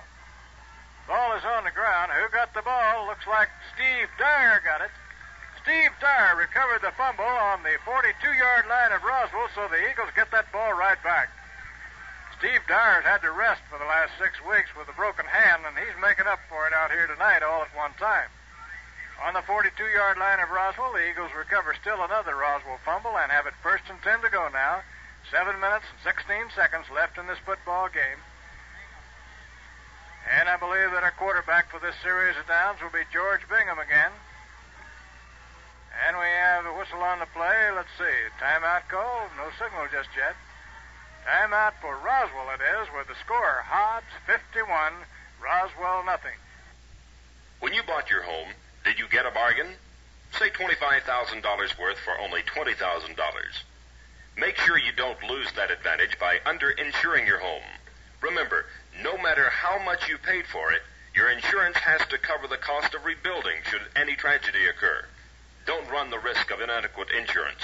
The Paul S. Brown Agency will give you a free appraisal of your current coverage. No cost or obligation. That's the Paul S. Brown Insurance Agency at 206 North Turner in Hobbs. Now we're ready to go back to play. We still have a long time to play in this football game, and the Eagles don't show any signs of relaxing the pressure. Now then they move up to the line, and Bingham at the quarterback takes the ball. And Mario Chavez trying the line, probing the line, gets a yard or two up to about the 40-yard line.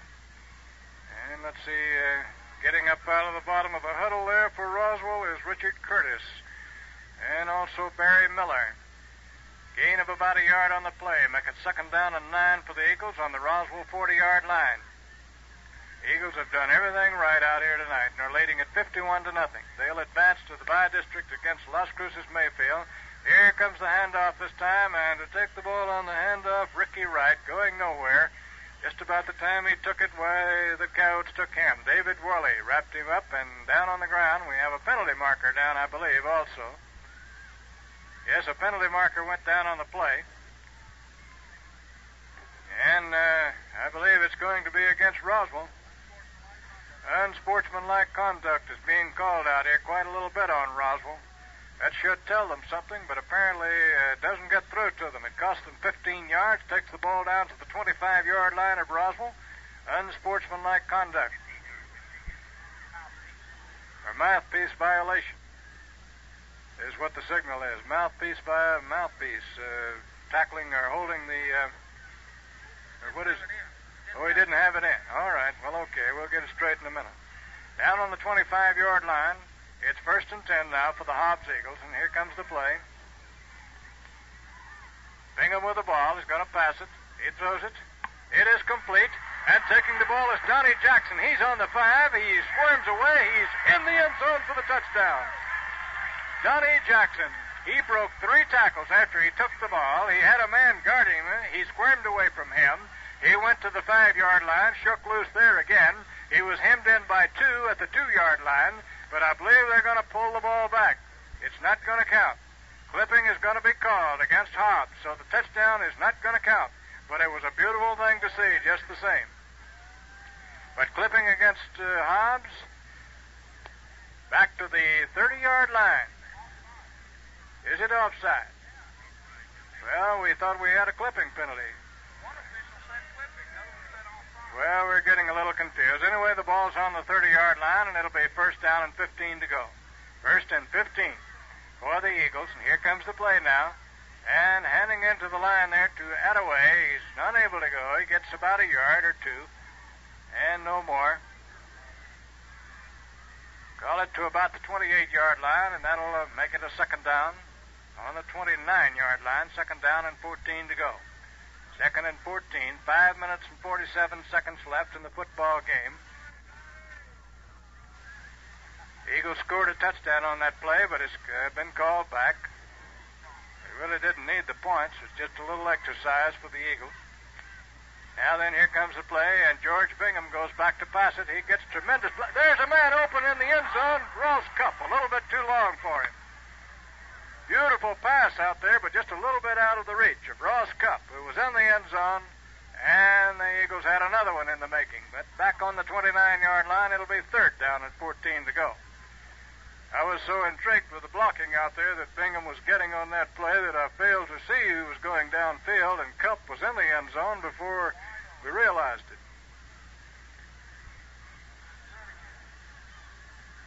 I think we can hear some tremors coming from Las Cruces Mayfield when they see the score tonight. 51-0 right now, and still have 5 minutes and 25 seconds left in the game. Bingham's going to try it again. He's being rushed. He can't get rid of the ball. Back on the 40-yard line, he's down. He can't get rid of the football.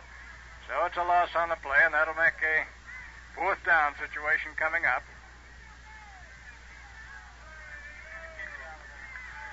And the Eagles probably will put the ball in the end zone on this play. They have got their regular team in there to kick.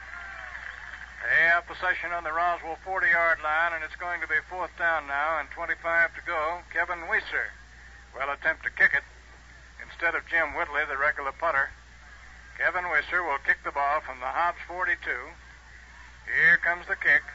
He gets a good pass from center, and he booms it out of there. It's a high spiral angling off to the right. Hits the ball inside the 10. They're going to mark it on about the 12-yard line. On about the 12-yard line is where the official marks the ball, and it'll be 1st and 10 to go now for Roswell at their own 12. 4 minutes and 37 seconds left in the football game. Hobbs in the lead, 51-0 over the Roswell Coyotes, and this won't leave any doubt in anybody's mind about who the finest team in this district is going to be after tonight. Here comes the play now as Roswell moves up there, and their quarterback is going to be Whalen, I believe. Check on that. The handoff is to Brown. Brown finds a little running room. He's still moving. He's to the 30, 35.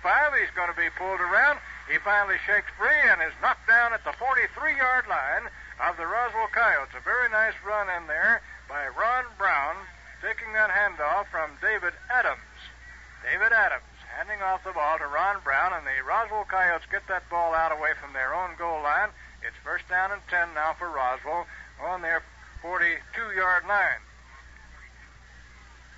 Bobby Kelly making the stop for the Hobbs Eagles. Here comes the play now as they move up there. And Adams, the quarterback, takes the ball, and there's the pitch going around. It's time to Lacey. Lacey goes to the right side. He's on the sideline. He's to the 50-yard line and knocked out of bounds in Hobbs territory on about the 48. Looks like it might be good enough for a 1st down. It was Bobby Kelly in on the tackle once again, and Jim Whitley is in there defensively and knocked him out.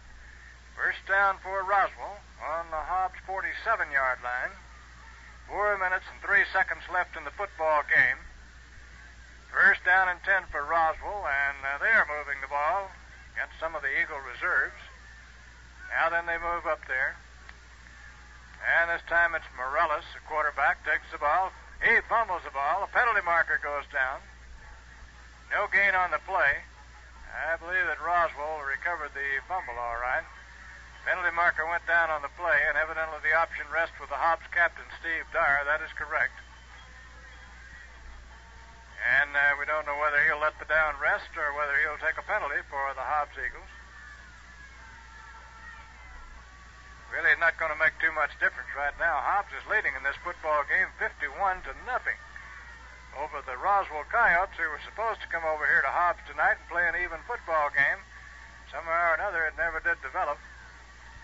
There'll be a penalty against Roswell. Takes 5 yards down into Roswell territory to the 48-yard line. Illegal procedure called against Roswell. 3 minutes and 48 seconds left in the football game. It's been a long, long night for Roswell out here tonight. Now on the 48, it'll be 1st down and 15 to go for the Coyotes on their 48. And Morales, the quarterback, he takes the handoff, and the handoff goes this time. Fake handoff. Morales is trying to get rid of the ball, and Ross Cupp goes back there and pulls him down. Bobby Attaway to help him, and it's a loss on the play back to the 42-yard line of Roswell. Morales trying to hand off the ball, I believe, to Steve Whalen on that play, and never did get it done. Finally decided to run, and about that time the Eagles got him, Ross Cupp and Bobby Attaway. So on the 42-yard line of Roswell, it'll be 2nd down and about 20 yards to go. 2nd and about 18 or 20. We'll check it in a minute. Now then the play as Morales gets ready. Takes the ball. And the handoff goes to Ron Brown. He tries through the center of the line, and Bobby Kelly creamed him. Bobby Kelly came in there and knocked him down, and also Craig Carney in on that tackle. Gain of about a yard on the play, up to about the 43-yard line. And that should make it 3rd down now, and call it 20 yards to go. 3rd and about 20. 2 minutes and 31 seconds left in this football game. And we're going to see you next Friday night, either here in Hobbs or over in Las Cruces. Now then, here comes the play as Whalen takes the ball. Throws a pass. It's intercepted. It's intercepted out there, and an Eagle moving with the ball is Danny Foster. He reached up there and got it. The Eagles will have possession now on the intercepted pass on their 43-yard line. So on the Hobbs 43, here comes another running team back in there for the Eagles. And We'll check and see who's going to be our quarterback on this one. I believe George Bingham is still the quarterback, or possibly Coach Doug Etheridge is going to put Kenny Walker in for this series of downs. Kenny's going all the way on defense this evening.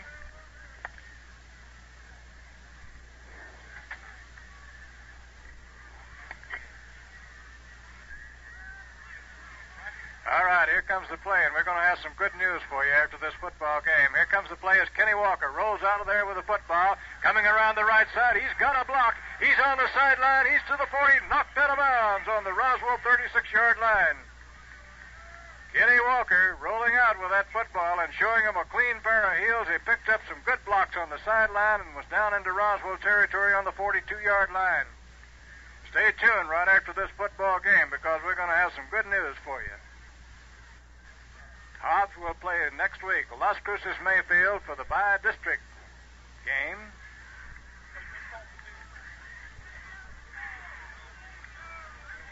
Here comes the play now as they move up there. First down and 10 for the Eagles on the Roswell 37-yard line. Walker with the ball, handing off this time to Vernon Patterson. He's through. Fumbled the ball, and I believe Roswell may have recovered that fumble. Yes, they did. Down on the 30-yard line.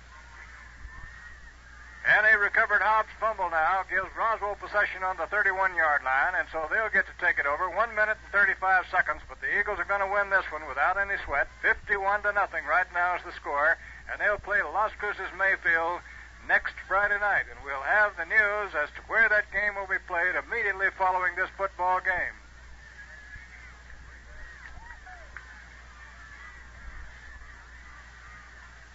Here comes the play now. And Roswell in possession of the ball. Taking the ball is going to be Adams. He tries to hand it off. He gets it done. And handing that ball in there, this time going down the field is Steve Dennis. Dennis has got some running room. He's past the 50. Down to the Hobbs 40 into the 35-yard line. Bill Williams makes the stop on him. And also coming in is Pete Farmer. Pete Farmer making the stop. And on the 35-yard line of Hobbs, on the 36-yard line of Hobbs, it's first down and 10 to go for the Roswell Coyotes. They'd like to get something on the board tonight. They've had a long, long night of hard work without anything whatsoever to show for it. Now then, the quarterback is David Adams. Here comes the play. Adams with the ball, and there's the pitch going to Bezanson. Bezanson is thinking about going around the left side. He can't get around there, and he's being chased. He comes back to the right and is finally knocked down. Coming in there, Donnie Jackson nailed him with a shoestring tackle just about at the line of scrimmage. Bezanson was almost in a terrible, terrible trap out there. Finally shook free and got back to the line of scrimmage. It'll be second down now, and call it about 11 to go. Ball is on the 37-yard line of Hobbs. 27 seconds left, and the clock is running. Here comes the play. Adams with the ball. He's going to try a pass. He throws a long one out there, which is over everybody's head, incomplete. Intended for Brad Ulrich. 14 seconds left in the football game. Hobbs has mutilated the Roswell Coyotes tonight, leading 51-0 right now. And they're going to play Las Cruces Mayfield, the Trojans, next Friday